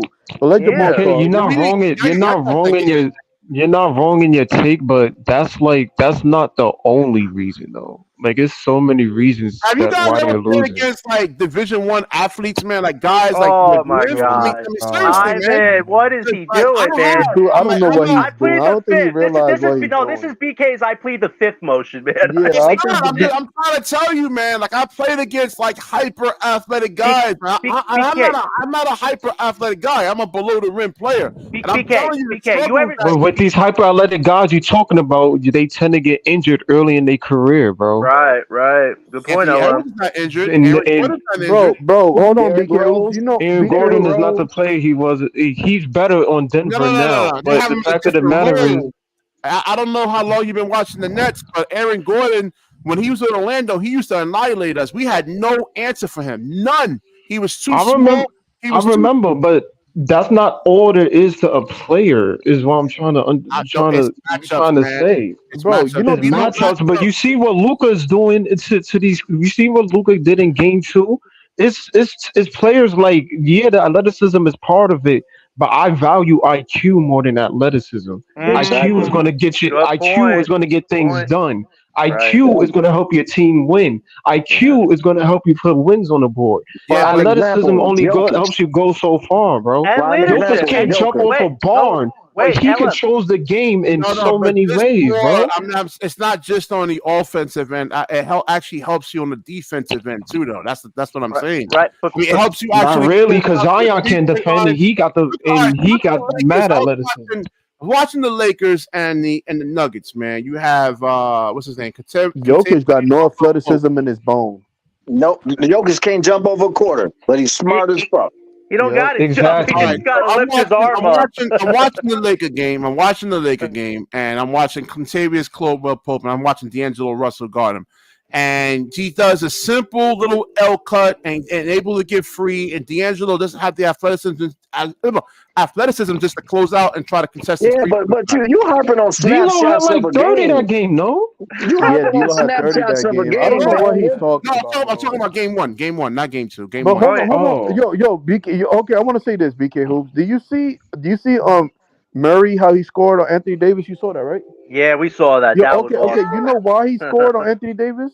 Anthony Davis really didn't guard him. Anthony Davis was so scared of Jokic, the non-athletic center, that Anthony Davis is way more athletic. He sagged off because he was so scared they're going to pass him. The best player that got no athleticism in his bones. Nah, he should have fouled him. I don't care if the game's online. No, the problem is, if you look at it, Anthony Davis is because nobody can stay in front of you. Nobody can guard Jokic if Anthony Davis is not guarding him. He just he's throwing it on LeBron. He's hooking everybody. Machimura, nobody. That's why Anthony Davis. Or he gonna drop a nice ass dime for an easy basket. Nah. Yeah. Listen, Austin Reeves, man, has been a weak link for that team, man. He ain't worth the money he was given, man. I don't see the hype with him, man. Yeah. So the whole take before we get far is Jokic is so scared of Jokic. The man that probably have a 0.5 vertical or even lower. I'm more scared of Aaron Gordon, man. I don't know how you match up. BK, stop, dude. BK, man. I mean, I can't take it. You put a smaller defender on him. He's just too strong for them. Dude, you're not talking basketball anymore, bro. Man, Jokic is they scared of Jokic. Man, Jokic had what, 27, 22, and 10? Yo, I mean, like I told you, man, Aaron Gordon was born. Dude, BK, how you decided to have a basketball channel with this conversation? BK, if Nikola was on that team, it don't matter how imposing Aaron Gordon is. He's not going to lead that team to a lot of victories, man. You got man. That's what I'm saying. I know, but you got to focus on by himself, man. I know, but BK, you're focused on individuals too much. You got to focus on the team atmosphere. We got to see what the Nets look like after June when the roster's put together. Then we'll start evaluating, man. Jonathan, I just said that. Yo, so BK, you think? Hold on. BK, you think Aaron Gordon is better than Jokic? No, hell no. Okay, good. Good. So you know, hold on. So that be your athletic comment there, bro. Jokic is the best player. He got Aaron Gordon is way more athletic. But like Aaron Gordon can guard. I hope the Nets target him, man. I think they'll probably pay him, but I hope Brooklyn can actually really try to get. I would throw two kitchen sinks at Aaron Gordon, man. You know they leave Aaron Gordon open at the 3-point line too? No, I get that. Listen, you watch them play, man. All right. Everybody has a weakness. Everybody the thing is, BK. They give Aaron Gordon so much space, bro. He can make breakfast in that space area. But the thing is, BK, wait, Aaron, you talking about the athleticism part of it? Yeah, you got to put an Aaron Gordon next to a Jokic who can't defend shit. I want Aaron Gordon on a Bron because he got the size, and two, he got the versatility and the speed to match up. And then you got Michael Porter Jr., who's 6'10", who can damn near shoot it at a high rate, can create for himself. That lineup got size. So in terms of Jokic, I mean, I would want Aaron Gordon at the 4 for that team too. That's what you need. If you have somebody slow, that's what I'm saying. But the thing is, BK Hoops, Claxton can be doing that too. We get a center that can stretch the floor. Not Aaron Gordon, man. Come on. No, I'm not saying he's not Aaron. I'm not saying he's Aaron Gordon, man. But I'm saying he can defend pretty well. Ask Aaron Gordon, so he can guard players. He can be in a dunker spot, and that's gonna help him flourish with the Brooklyn Nets team. That's what I'm saying, bro. I'm just going by what I've seen this year, man. Hopefully that something could change over the summertime. I tell you what can help Brooklyn. They need a beefy big as a backup and they need a solid point guard, and they'll be all right with the roster They they have got. Day'Ron Sharp. Wait. They have Day'ron Sharp though, but I'm hearing that he's I'm only trade talking about other than Day'Ron. I'm talking about other than Day'Ron because see, Day'Ron and Claxton spelling each other. You need that third person because when one is off, you need that beefy big, so you always have two bigs on the court at the same time instead of one big for the big. Right, but the only center that's available that you get on a cheap contract is getting Drummond back, but he'd be probably playing limited minutes. No, I'm not even talking about a center, even a beefy power forward. You still need somebody with some beef. So when Claxton is sitting and Sharp is out there, they're not sitting for each other. You need that third person, that third big. Right, but there aren't too many options available, man. I mean, we say hypothetically. I'm starting to agree with Jonathan on this, and even Gary says this, that we need a Bobby Portis. Yes, Exactly. get me Bobby Portis, man. Like a rugged, Bobby Portis would fit the bill perfectly. Oh, he would, man. Best rebounder off the bench, man. Clowney to grow. That would allow Clowney to grow into his role. I don't think Bobby Portis want to leave Bucks though, bro. He had multiple chances. Well, that depends on how Wait. Hold on. Let me let Harlem go. Harlem, go ahead, man. Harlem on the rise. What's the topic, BK? BK talking nonsense. Claxton again. The topic is Claxton hate as normal. Me and I've been making a case, man. Yes, BK. I want to do something with Cam Thomas, but I think it was an old story, man. So I chose this one. Retaining Nic Claxton a priority by Jordi absolutely, Fernandez. Bro. Hey, yo, man, Clax Mason, man. You feel me? Nic Claxton is a Brooklyn Net, man. Fuck you talking about, BK. Cam Thomas and Nic Claxton, bro. Listen, I agree with BK as far as the offensive prowess. You have no argument out of me there.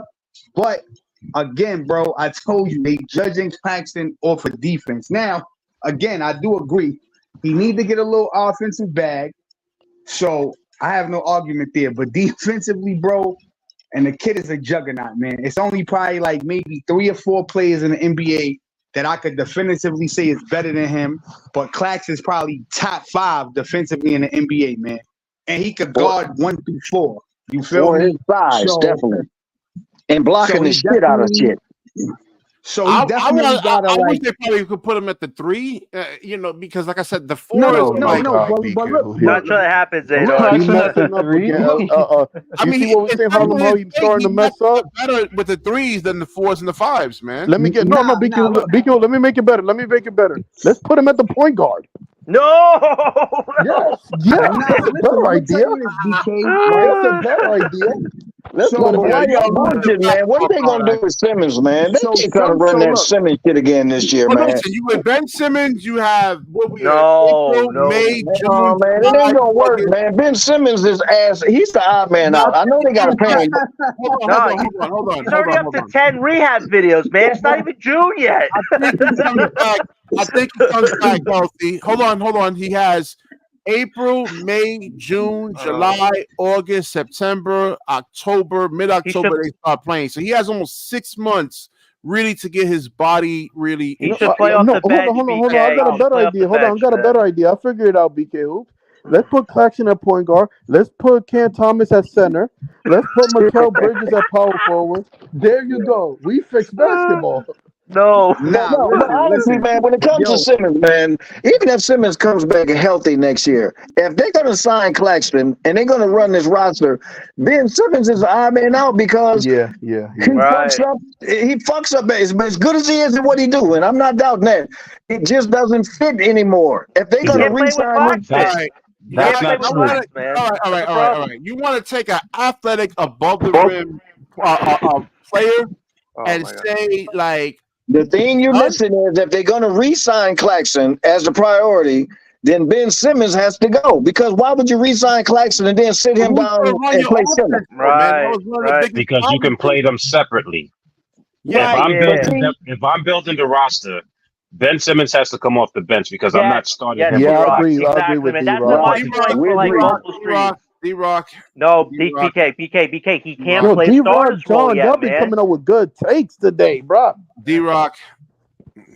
I mean, are you hearing yourself, man? BK, you acting like Ben Simmons is Philly Who's Ben. gonna run our offense? BK, he can't play more than 30 minutes on a starter's role. He's got to play 20 to off the run bench. our offense? Dennis Schroeder and Cam Thomas. That's who we got right now, man. Like, you got to think realistically right now. I told you, man. They allow more physicality, man. But BK, Ben and Claxton can't play together, man. It's like having two cars that don't connect. More below the rim players, all right? I'm done with it. I'm done with the Seth Currys. I'm done with the Patty Mills. I'm done with it. I'm done. I don't want to see. What do you mean? Cam Thomas is physical. Huh? Cam Thomas is physical. Cam Thomas is solid. Yeah, he is physical. He's solid, man. Do you see the fouls that he gets in the end ones that he that's off of being crafty, not off of being physical. Like, you know, that's physical, bro. That's I've seen Cam. First of all, Cam Thomas got bigger. Pause. So he's at his size. He may be 6'4", 6'3", but his size is able to let him handle, whatever the guards.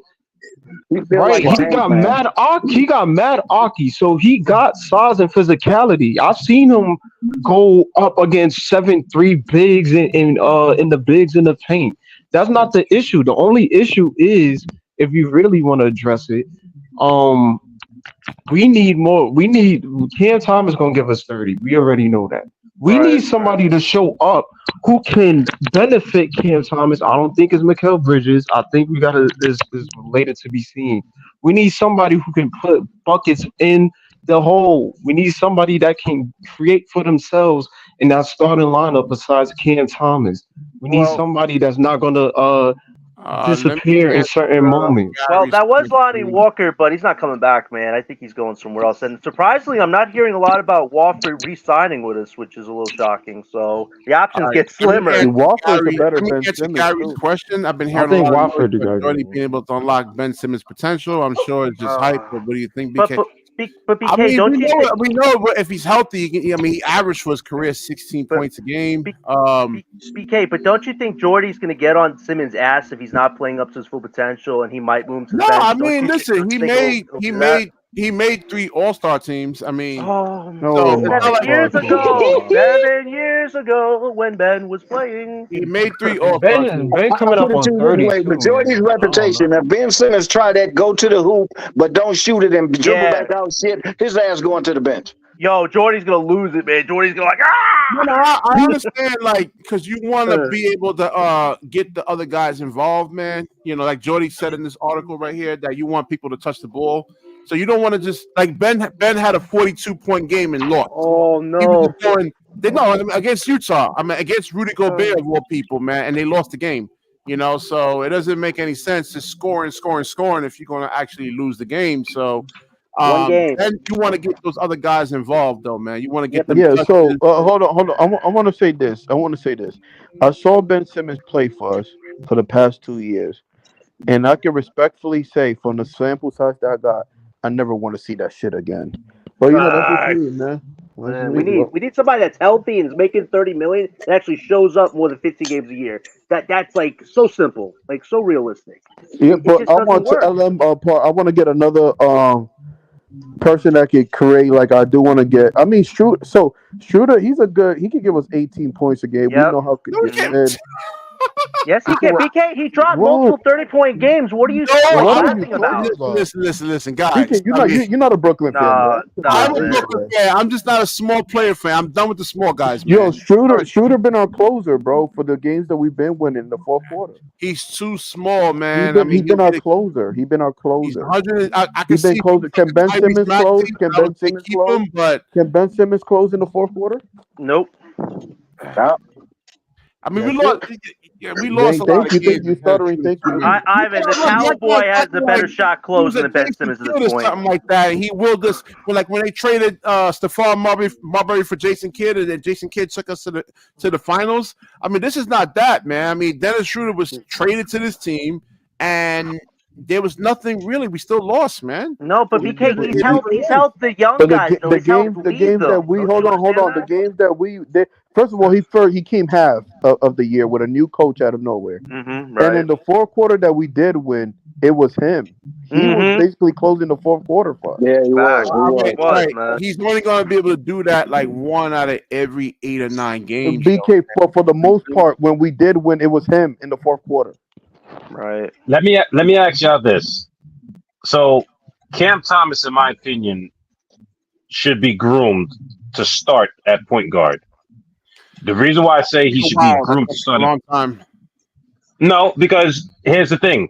This team probably won't make the playoffs next season if you bring everybody back and maybe sign somebody out the blue. Right. So this team is going to struggle to get into the playoffs. So if that's the case, next season needs to be about establishing an identity, figuring out how you want to play, etc. And also bringing in your guys like a Derek Whitehead to come along the fold, and then you get your free agents, your big stars, whatever. But here's the thing with Cam Thomas. He's 6'3". No, I don't think he's 6'3". I'm 5'11" ¾ I took a picture with him. I think at best he's 6'1". Yeah, he's so small. I agree. He looked very small. I agree. Yeah. So he kind of looks bulky, even though in person he didn't. But if he's going to play point guard because he's 6'1", you can't play him at 2 guard because that means you're playing Schroeder at the 1, and now your backcourt is too small. We talked about playing faster. We talked about playing extremely physical. So, in my opinion, Schroeder has to be the guy that comes off the bench, which means you're probably losing Dennis Smith Jr. And I would start Cam Thomas at the 1, but that means Mikal Bridges has to develop his handles to the point where he can play 2 guard. And by and large, we haven't seen that. Now, hopefully he works on that during the summer because he's not going to the Olympics.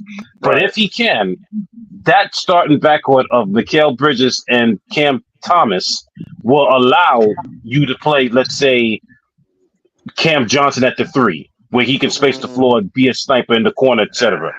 That allows you now to space the floor. Now you got Claxton to play in the middle, and we still haven't figured out the option at the stretch 5. But if you can bring in that stretch 5, to me, that's a very solid starting 5, and I think Jordi can wait. I don't think Johnson works. I just don't think Johnson works with Bridges, man. It's too redundant. 2 wings. It doesn't feel like that works. Like you might. I don't think that works either. My issue with Cam I agree with K-Rock. I agree with K-Rock for the most part. Just the Cam Johnson and Mikal Bridges. I don't think that work together. Yeah. But the thing is, I don't want to rush Cam Thomas. I like him being because he played point guard. Yeah, and we've seen a couple times. John, you're the only one that like Bridges, bro. He's he's got to prove Harlem. I agree with you that he has to prove it next Cam season. Johnson, with Cam Thomas, I like Cam Thomas being a point guard in spurts. And he can get better and better. Yo, that's a mindset. That's a certain mindset. Yo, that you BK, let me tell you what's man. gonna happen, BK. So Cam Johnson, Finney Smith, I think they getting traded, bro. So the gentleman who was just talking, right? Like well-spoken brother. But thank you. The Nets is not gonna bring back the same team, bro. It's no way because you're not building up and bringing back the same team. Somebody has to go. I don't think Jordi gonna stand for it. Hold on. My only issue with Cam Thomas is right over here. It's right here. These are his. Not the scouting report of doom, man. Though he seems to have decent length. His physical and athletic profiles are average at best for the backcourt prospect he's projected to be. Not the fastest, most dynamic player. All right, that's my main I'm issue. I'm gonna say this, BK. Listen, it's 3 positions that I think the Nets should fill this year. What do you mean? It's old? That's Nets need to get I don't think he needs to be so fast. He gets to the position to score the basketball. Hold on. I always want to say this to BK. Hold on. I always want to say Cam Thomas is not slow, bro. Hold on. I want to say this to BK Hoops. I always want to say that BK Hoops. You know the scouting report. You can't go off of what they say all the time because even though you say like they don't, people like this. First of all, these people got kids, people that do all of this. They don't be scouting report all the players, bro. Sometimes they don't update either. Even if you look at these news and stuff like that, or these analysts, they don't be correct because they can't watch all these players, bro. You gotta understand that. So you're saying people don't be right about these assessments. Cam Thomas is overrated. He doesn't play defense at all. He should be a microwave scorer. Cam Thomas definitely have improved the defense. It's some players he can't cop. He gotta have a harder time guarding. A lot of players. Some players No, that's Even not the true, bro. That's even the not true. sentence after that, he worked on where he says Exactly. reaching his second gear to get all the way to the rim. But BK Hoops, The I'm very consistency bro. off the bounce. BK Hoops, BK Hoops, I'm very disappointed in you because, bro, the Which BK taller Hoops, guards though, yo, BK? No, wait, yeah. let's ask you a question. Which taller guard? What upgrades can we get this summer, this season, not 2025? No, Like, what come I'm on, saying, BK. you guys actually believe in them, and I like them, but I mean, just look at the rest of the league, man. But I mean, BK, we look at need Jamal leadership on Murray. this team. But BK, we need leadership on this team. That's what Dennis gives this team that they're No, we lacking need right more now. length. All right, we need length. We need length. We need height. We need length. We need athleticism. That's what I'm saying. We need skill along with that athleticism, not just being an athlete. Skill along with the athleticism. All right, that's what I'm saying. We need taller guards, No, man. but BK Hoops, the thing is, bro, your thing when you put no offense, bro, when you bring stuff like this, it's hard, bro. These scouting reports are mad old. It's hard to What's the really average take height in the NBA, Ivan? the average. I don't know what the average was. 6'4", 6'7". 6'7". 6'7". All right, 6'5", that's the or average height in the NBA. We need more length. Yeah, but yeah, That bro. don't But we mean it got, gotta. That don't mean bro, it gotta. bro. What you're mistaken is that don't mean it has to be at the point guard or the shooting guard position, bro.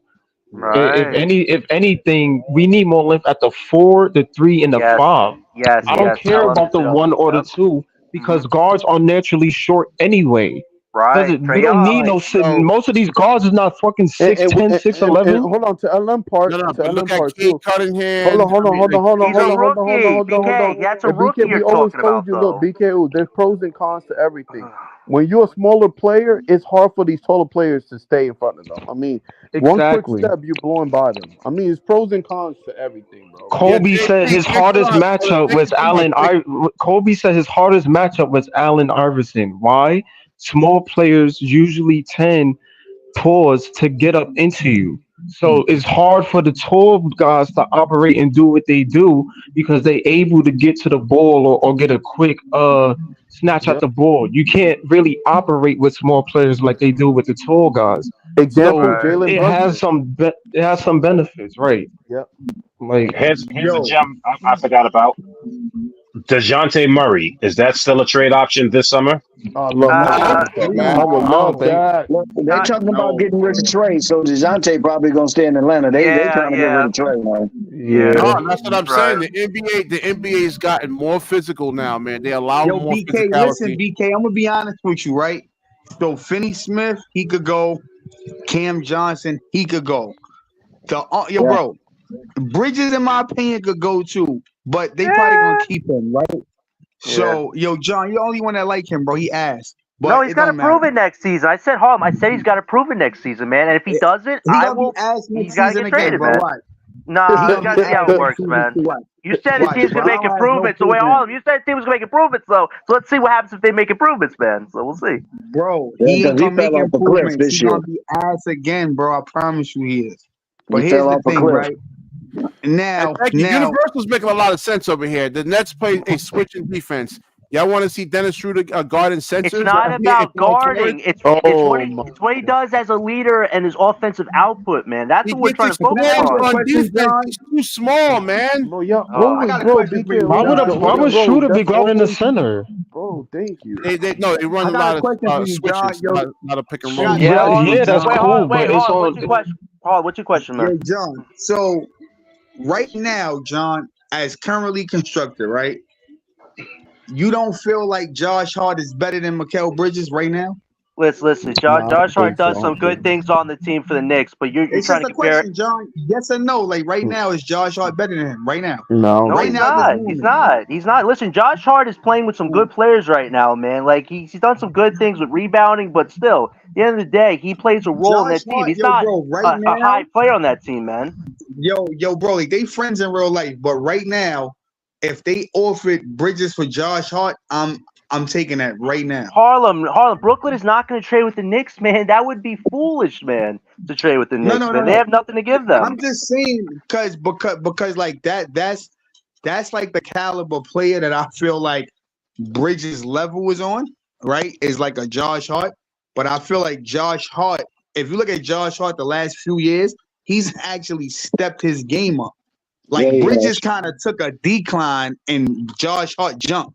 And I'm trying to figure out why players like him and DiVincenzo has took a jump and Bridges just looks ass. They have a star. They have a star. Harlem. They have a star. We don't, man. Like you got to look at layering too, man. The tier level. Star. Cam Thomas is a star. He's a young player developing. He's a young player that's developing into Harlem, they're gonna say you crashing out, bro. Yeah, they're gonna say you crashing He's out. already saying you bugging, Harlem. Don't start that, bro.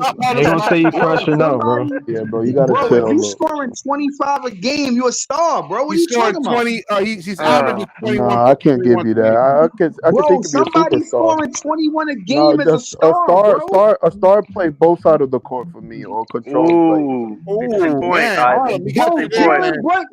Yo, bro, Jalen Brunson's not a defensive juggernaut. What are you talking about? I don't think he's a superstar. I think he's an all-star, Jalen Brunson. Y'all confusing superstar. Y'all confusing superstar and star, bro. Brunson's a star. Y'all confusing superstar and star, bro. Yeah. Cam Thomas is most definitely he can be a star. He has potential. He can be after a few more years. A superstar? I don't know. I think that's way out. But a star, yes, he can be a star. Y'all bugging out. Cam Thomas a star too, though, bro. You saying he's not a star?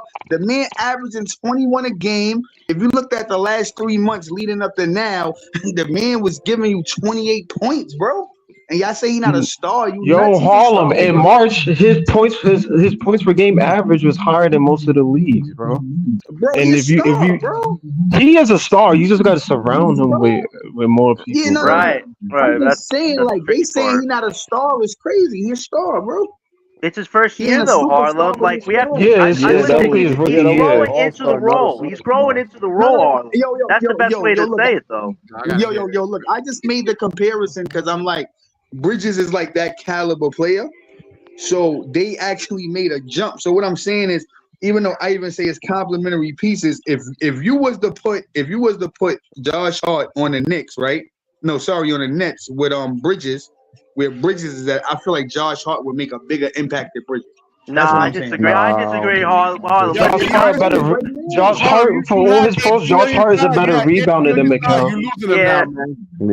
No, look, this one. Actually, you want to know what the funny thing about Josh Hart is? When he stopped doing so much offense and doing the other things, then he became a good player. So you got to look at that too, Harlem. It's not that he just became a good player overnight. He actually had to change his game up. Can I ask you a question, bro? Do you know I think they're doing so good because Brunson is really him. Yeah. No. That's a lie, bro. Because Brunson is not even killing. Hold on. Listen. Hold on. I'm not trying to change the subject, but I'm gonna give y'all a fact, right? Brunson is not even killing, bro. DiVincenzo and Josh Hart is the reason why Harlem, it doesn't work that way. Did you watch that last minute, Harlem, of that Knicks and Philly game, man? Did you watch that last minute? Like, for example, I know me I want to say this before I go, because I disagree with Harlem, but Harlem, you've been right about the Knicks series. But I want to put my take on it. For example, I'm going to use both examples. Durant, right? When he was with the Warriors, everybody was saying Durant was killing it, but they don't put it into context. The reason why Durant was killing it because their attention was to Curry. Just like the way everybody else is killing it in the Knicks. They paying attention to Brunson. They said we don't give a who scores, but you can't. And that's why everybody else is scoring. That's why. But that's not the truth though, because if you actually look at it, like, bro, if you actually look at it right now though, the reason why they winning is because of them two, not Brunson, right? But furthermore, not even to get into that, my point was selling on Brunson. They letting everybody else. My point was, Ivan, and all of this was right. And Embiid is 7'2", correct? He's 7'2", right?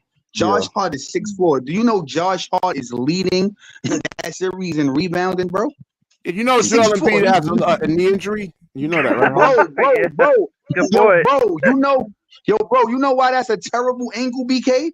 Because Paul Reed is like 6'9", Tobias Harris is 6'9". Harlem, Philly. Hold on. You said you played basketball before, right? Other people was taller than Josh Hart, bro. Why is he leading the series in rebounding? Hold on, but I want to say this to Harlem before he's leading the series in rebounding. My thing is, okay, hold on. When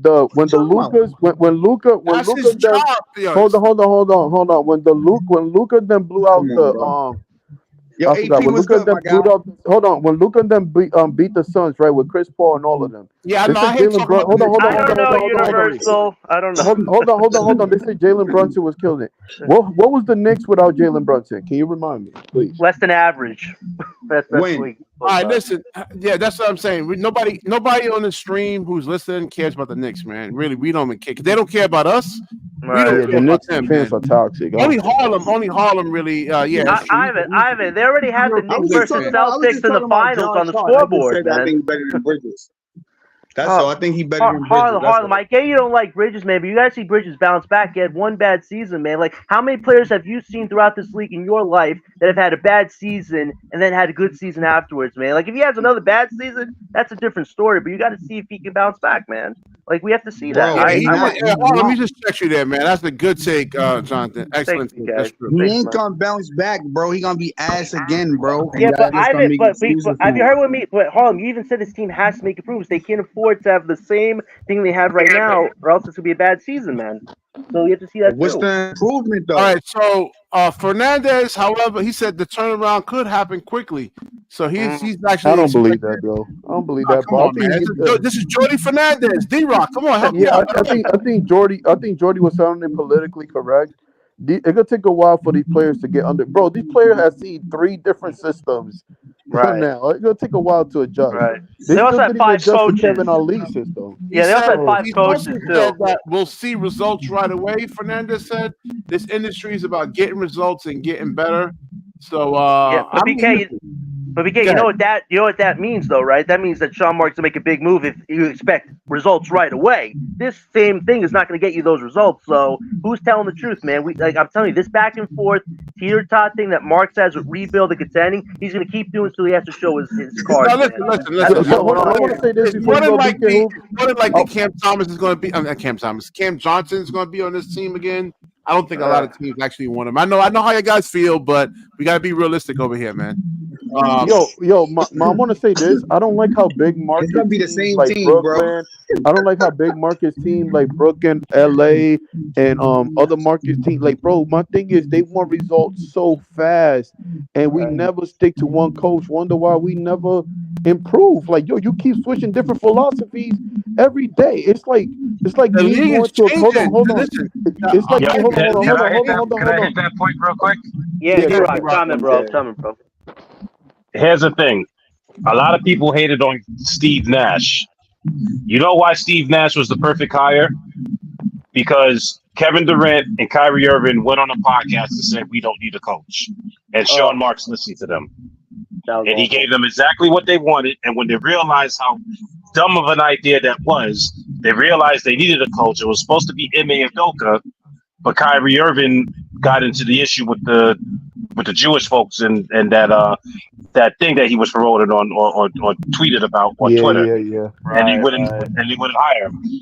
The only issue that I have with the coach is Jack Vaughn hasn't proven anything as a head coach besides the 18 games in a row that he won with Kevin Durant and Kyrie Irving. So that only demonstrates if you give him the talent, he can probably get you far. But when you saw what he did when he had what he had last season, he got fired in the first year before your deal. Good point. Yeah. And that's the thing too that people need to understand. Hold on, I'm sorry to break people hopes with Jordy because I think Jordy is a great coach. I think he is a great coach, but you need talent. You don't know that yet. Hold on, man. Hold on. And Great Pop is a prime example of that. All right, let me answer Nico's question. He says, "Oh my God, BK, that's all you say is athleticism. You're kidding. You are kidding talking about KD like that. No, I'm not kidding, man. I mean, Minnesota got bodies they can throw at him, man. McDaniels, you got like Rudy Gobert, Anthony Edwards can guard. He's a physical guy. The NBA's allowing more physicality. All that touch fouls that benefited Trae Young, and they eliminated that, man. They allow more physicality now." Ivan, I had a question for you. Since Jordy is coaching the Olympics this summer and coaching a new team, do you think that Jordy can handle that schedule? Or do you think he should have told somebody else to do the Olympics so he can focus on team this summer? Do you think that's going to hinder his team's progress? I don't think that's going to injure it. I think I don't know because I've never been. Well, actually, as assistant coach when my homeboy be asking me every once in a while to do it with him for these. But it's young kids, like exactly, man. Universal, man. 7 to 10. Like, he's So knocking out. my thing, hold on. My thing is, I think gonna give him practice, and I think it's gonna give him confidence. So I think it helps. Winning always make you think like, yo, I got the answer. Winning builds that confidence. So if he can do good, I think he gotta translate that with our team. All So right, I think Not to mention, Chris go, man. Yeah. You can't get the team together before the season starts. Like there's a designated time that coaches are allowed. Exactly. Yeah. Chris, what you got, man, on this topic over here, man? Retaining Man, Nick. I finally caught y'all. Philly Chris, welcome back, bro. Yeah, what's up? I wasn't on for 3 days. I was watching the playoffs, man. I y'all, wanted to sit down and process. Like I'm like, what's going Good on to have with you the other back, teams? bro. What's going on with our team, man? So, what you got, Chris?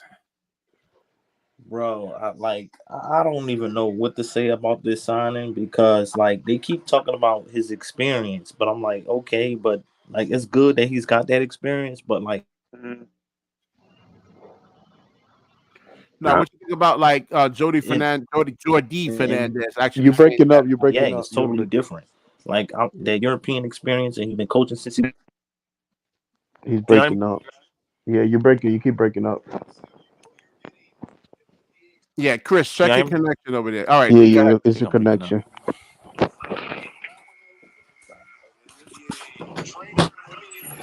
Yeah, but what were you saying, D-Rock? What were you saying? I know you was Yo, Philly, what's good, bro? My nigga Philly, what's up, where bro? you been at? I missed y'all, man. What's But good, did y'all what's hear good? me? No, we couldn't hear you. It was breaking up. Yeah, that was What's good? What's good, my guy? So I'm like, so, yo, what's up, bro? So, but I'm like, I don't know how to feel about this thing because like they keep talking about like experienced coach, but like he got experience in the Euro League, but he ain't got NBA experience.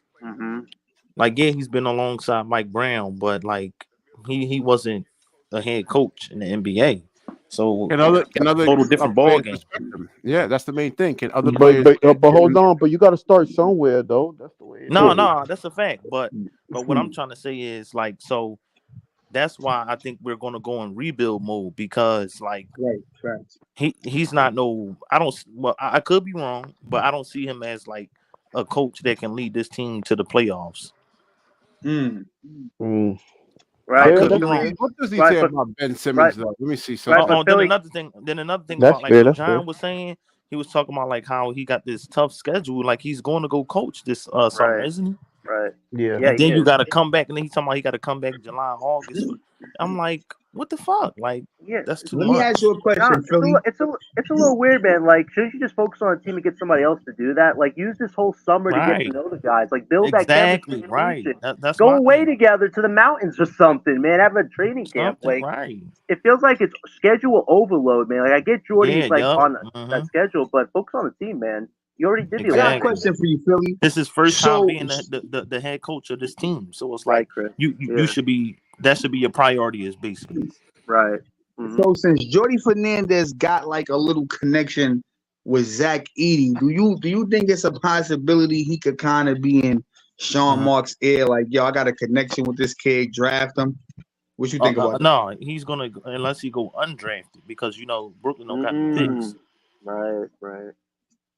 That's the only way that can. Because like if they trade for a team that has picks and get a pick, that's the only way.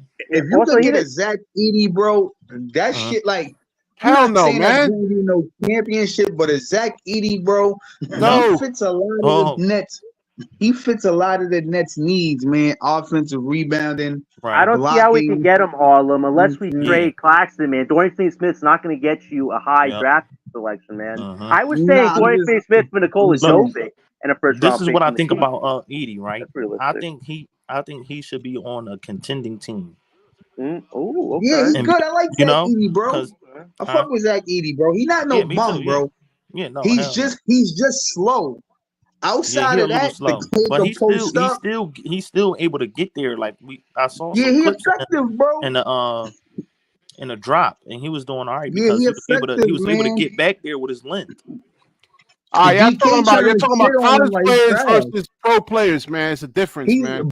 He's going to the pros. He just entered the draft, meatball.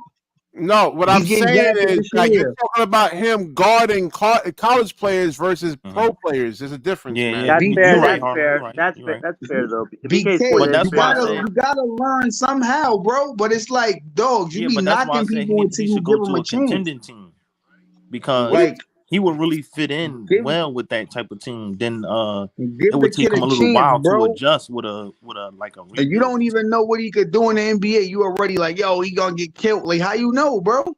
How you know he gonna get killed? Let the kid make it and watch him play first. You be knocking people before they do anything, bro. Like, let him guard a stretch five, though, Harlem. Let him make it, bro, and then judge him. Stretch five. Answer the question. Let him make it and then judge him, bro. Stretch five.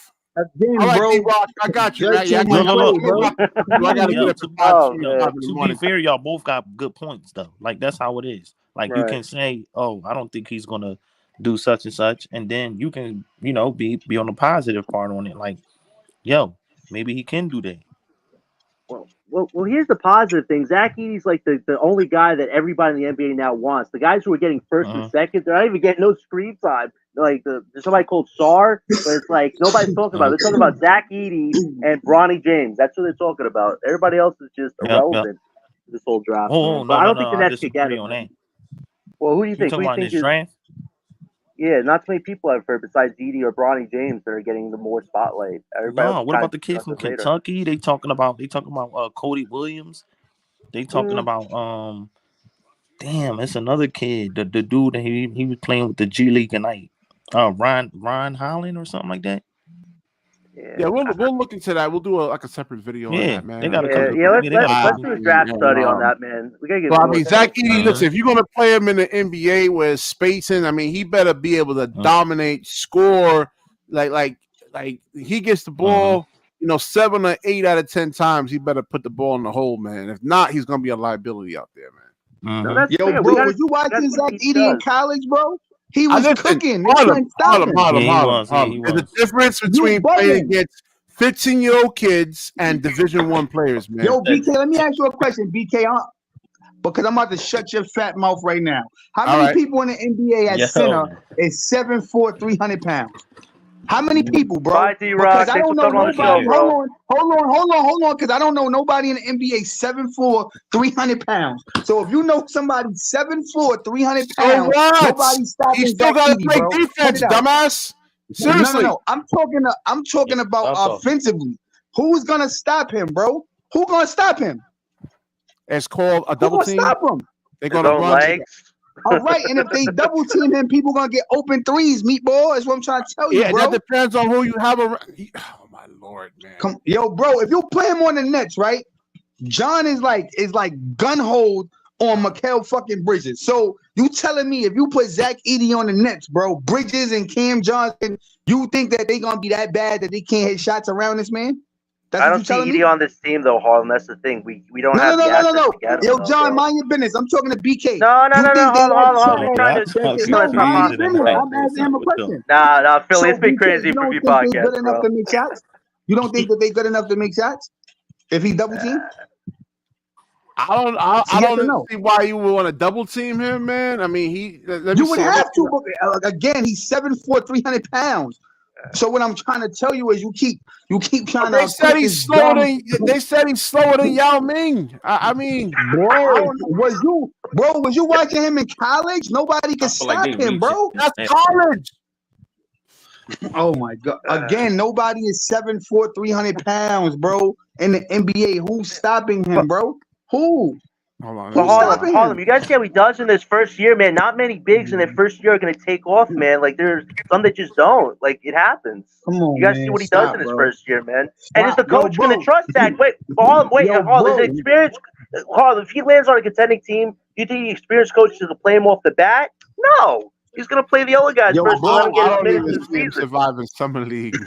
Bro, Wimbiana is 7'4", 200 pounds. So he's bro? Slimmer, man. He has more, like, his body's more like he's. I don't know, man. Let me see. If you watch Zach Edey, the man got a hook shot. He got like a Tim Duncan bank shot. I don't think you really watched him, BK. I think you seen highlights, bro. I don't think you really watched the game of him, bro. I don't listen. I So want it's to see like him play against pros, man, not against like he college gonna do the players. same shit. He's 7'4", 300 pounds, bro. Like he gonna do worse. That's what I'm trying to say, bro. It's like, come on, man. The man is 7'4", 300 pounds. There's no center as big as him, bro. Who gonna stop him, bro? Like, come on, man. You say he could do this against Giannis, man? You think he could do this against Giannis? Yes, bro. Giannis is 6'11". He's 7'4", 300 pounds, bro. Like, what are you not understanding? So we gotta see this jump hook with his left hand over here. He has to be able to. Come on, bro. Again, he's way bigger than everybody. Giannis is 2 and change. Giannis is what, 230, 240. This man is 300. Right. But they don't play like a post-up style. But what happened to Taco Fall, though, Harlem? Harlem, what happened to Taco Fall? He was a huge dude, man. He didn't make it in the NBA. Like, you got to think about that, too. Some bigs just don't make it, if you ever... all right, John, I'm about to shut that down. If you look at Boston never really played him, bro. They never really played him. How come, what's his name? Taco Fall. How come he didn't really play? I just said that, bro. In Boston, they never played him, and then also, how come they didn't play him though? There's a reason for that. He's out of the league now. Zach Edey is not Taco Fall, bro. Zach Edey actually played on a fucking contending college, and he did great. You didn't know about Taco Fall in college like that, did you? All right, then, bro. Stop, man. That's what I'm trying to say. Thank you, Universal, man. NBA players are bigger, stronger, and faster in the NBA, man. That's what I'm trying to. There's a difference. See, Harlem, he'll play against 13-year-olds Universal and then beat his chest. And say, go play against like the difference between playing against a bro. He's bigger than everybody that you considering, bro. What are you talking about? He's bigger than everybody. We gotta see how it translates though to the NBA though, man. Like we have to see the results. Until we see the results, then we can start making the real assessments, man. In fairness. Yo, John. UNBK is making it seem like the kid not gonna succeed. That's what I'm trying to say. No, I'm not saying that. I'm not saying that. It's just I gotta see it though, Harlem, because listen, playing the NBA is a whole different experience. You have to know how to do so many different things. I got a question, John. You ever watch Zach Edey play? Yeah, that's fair. Not too much, man. I've seen highlights. I've seen highlights. I haven't really. Okay, then. So this is what I'm talking about you guys, right? And I'm not knocking you, John, but I'm just giving you facts. If you never watch somebody play, if you never watch the person play, are you slow, man? Are you like remedial? What I'm saying is, we want to see them against like. I see what a lot of players can do in college. Can it translate over into the NBA? Right. Harlem. We saw Claxton's highlights in college. He's one of the best offensive upcoming bigs. In the NBA, he doesn't even do that anymore. He just defends, man. Like, you understand that, too. They switch you. They make you do different things to get to the NBA, man. If you never seen a person play, you're not qualified to speak. No, Harlem, you gotta understand that coaching staffs are gonna ask specific things from a certain player. When you do in college, they're gonna make you do something different, though, man. You're not qualified to speak, bro. You and BK never watched him play. Harlem, you're making predictions on what hasn't happened yet, man. Bro, y'all going back and forth when y'all both are correct, bro. Thanks, that's what I'm the fact of the matter is, right, like y'all both are right. There's no argument here. They can't be correct, bro, if they never watch the game. Gosh. No, but that's not what they're saying. That's not that you're right, but that's not all there is to it. And they have a point as to where in the league we have to see what he's gonna be. That's what I'm saying. I think I think when he gets to the league, I'm with you. I think he's gonna dominate. But we gotta see how he do it. We gotta see how he does it. How he does it. I with that level. Of course he's gonna dominate. He's 7'4", 300 pounds. Right, but we got to see how he does it, and we got to see what team he goes to and what system they're going to put him in. It's a lot of stuff that goes to it. Harlem, AP was asking you a question. Why he didn't beat Duke? Duke had mad weapons, bro. Yo, bro, Duke is a top three team. Come on, bro. That's not even a fair assessment. Yeah, AP, you got checked, man. Anthony, you got checked right there, man. Duke have God. But if I could keep it a buck, though, they made it to the final two, bro. They did. They made it to the final two, and they lost to the best thought team they in would, college, too. which is UConn. And Zach Edey played good in that game. So what I'm trying to say is, BK, right? And I just want to say this to you too, BK, right? You always say you gotta see what these dudes do in the NBA.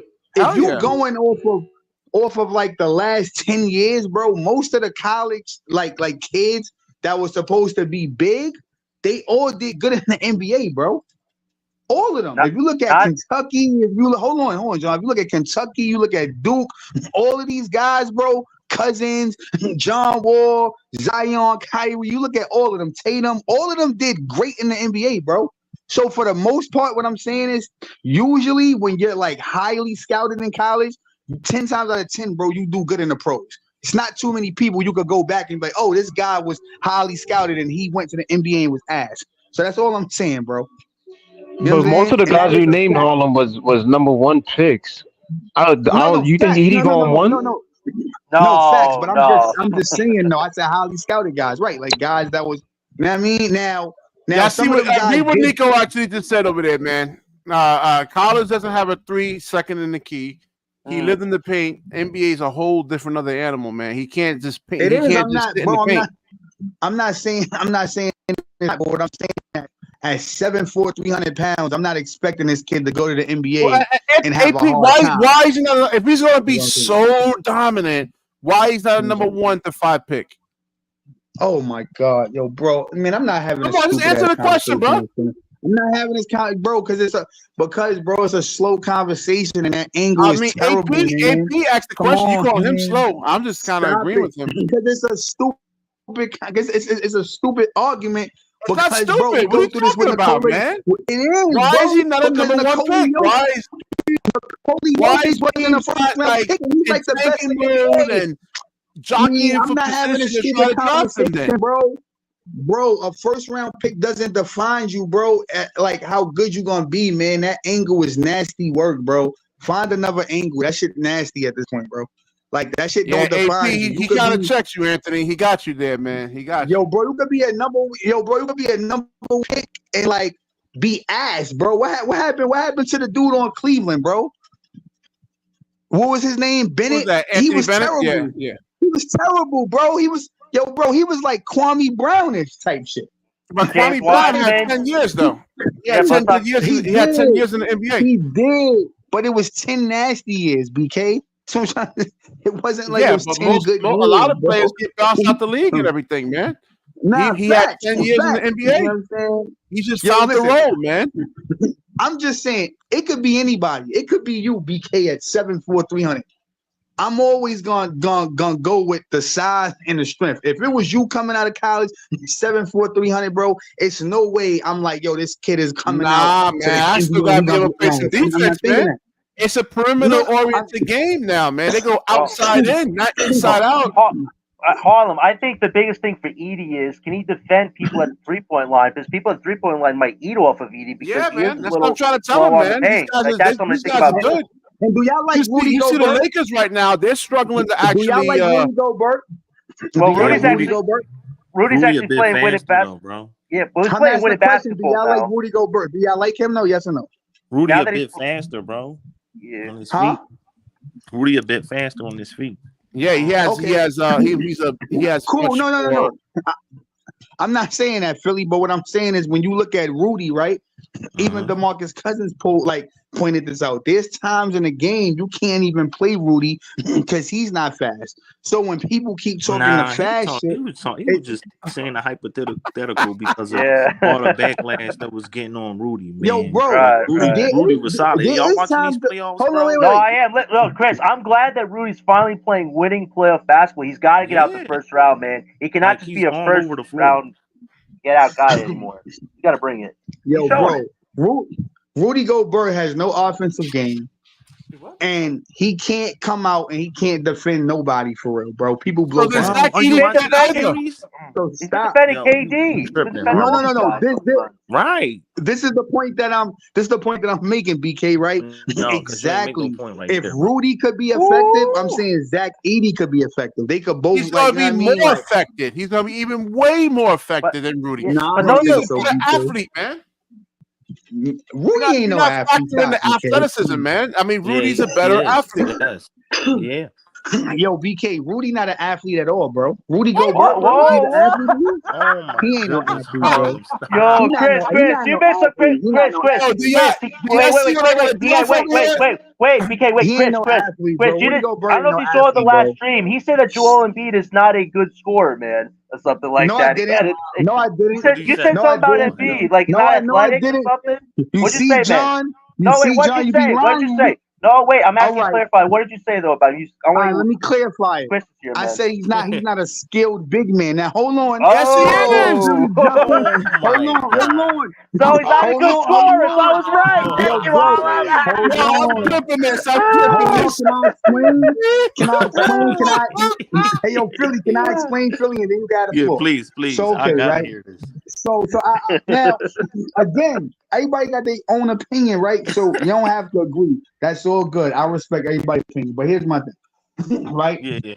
When you look at Bobo, right? Yo, John, please don't jump in. Let me explain. All right. When you look at Bobo, right? Bobo could dribble the ball. Bobo can create a shot for himself. Joel Embiid cannot dribble like Bobo. He has no crossover. He's not just. Yo, can I finish? Hey, yo, let me finish, BK.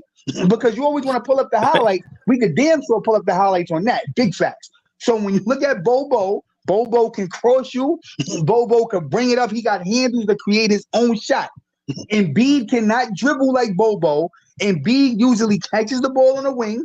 He usually shoots a mid-range. He can shoot the three, or he plays bully ball. Embiid don't have no crossover. He's not creating. He's not. Let me finish, BK, because you always do that when you lose in arguments. Relax. No, I'm not losing. I'm gonna ask you a question. What's the difference between Bobo on the offensive end and Joel Embiid? What's the difference? No, bro.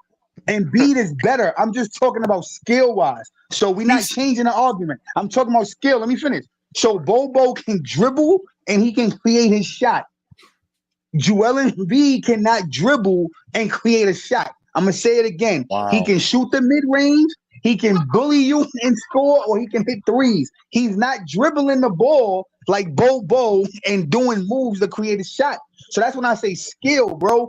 He's a great player, but he's not a skilled player where you can give him the ball and he can ISO dribble and do a move on you to score. He's not doing that. He's not doing that, bro. So why did he get the MVP last? Wait, Harlem. Why did he get the MVP title last year, though, man? And you just get that for good sportsmanship. I gotta disagree. Yo, John, again, bro.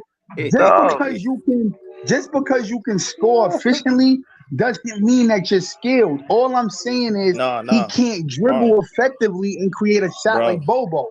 But how does he get to the Harlem? How does he get to the rim though if he's not dribbling though? He takes fouls though too, man. I just told you he overpowers people, bro. Right? He does. That's not it. That's not it. Okay then, yo, bro. That's not all there is to it, bro. Bro, because you overpower somebody don't mean you skilled, bro. That shit just means you bigger and you stronger. That's not no Hold on. So look, right? So to Harlem's point, I get what he's trying to say, but to say that Embiid can't create for himself is blasphemy, bro.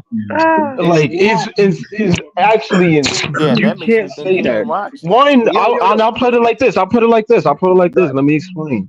One, Embiid is skilled in the fact that I always call Embiid a more skilled Shaq. Why? Because Shaq, if we want to talk about overpowered, Shaq is who we should be naming.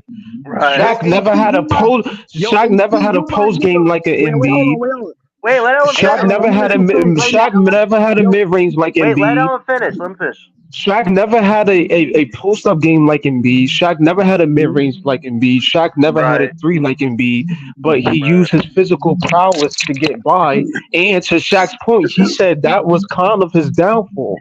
He didn't work on his game enough to be skilled enough. Everything that I said to you, everything that you said, everything you said, I said, bro. I said the same exact thing. The only thing but you said Embiid not skilled. No, listen to what I'm saying, bro.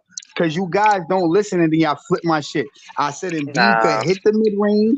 I said Embiid can hit the three, and I said he overpowers people. I said the same shit you just said. I said he's not skilled. No, I'm talking to you. Said he cannot create for himself. That's what I'm speaking to. I'm saying you're wrong in that.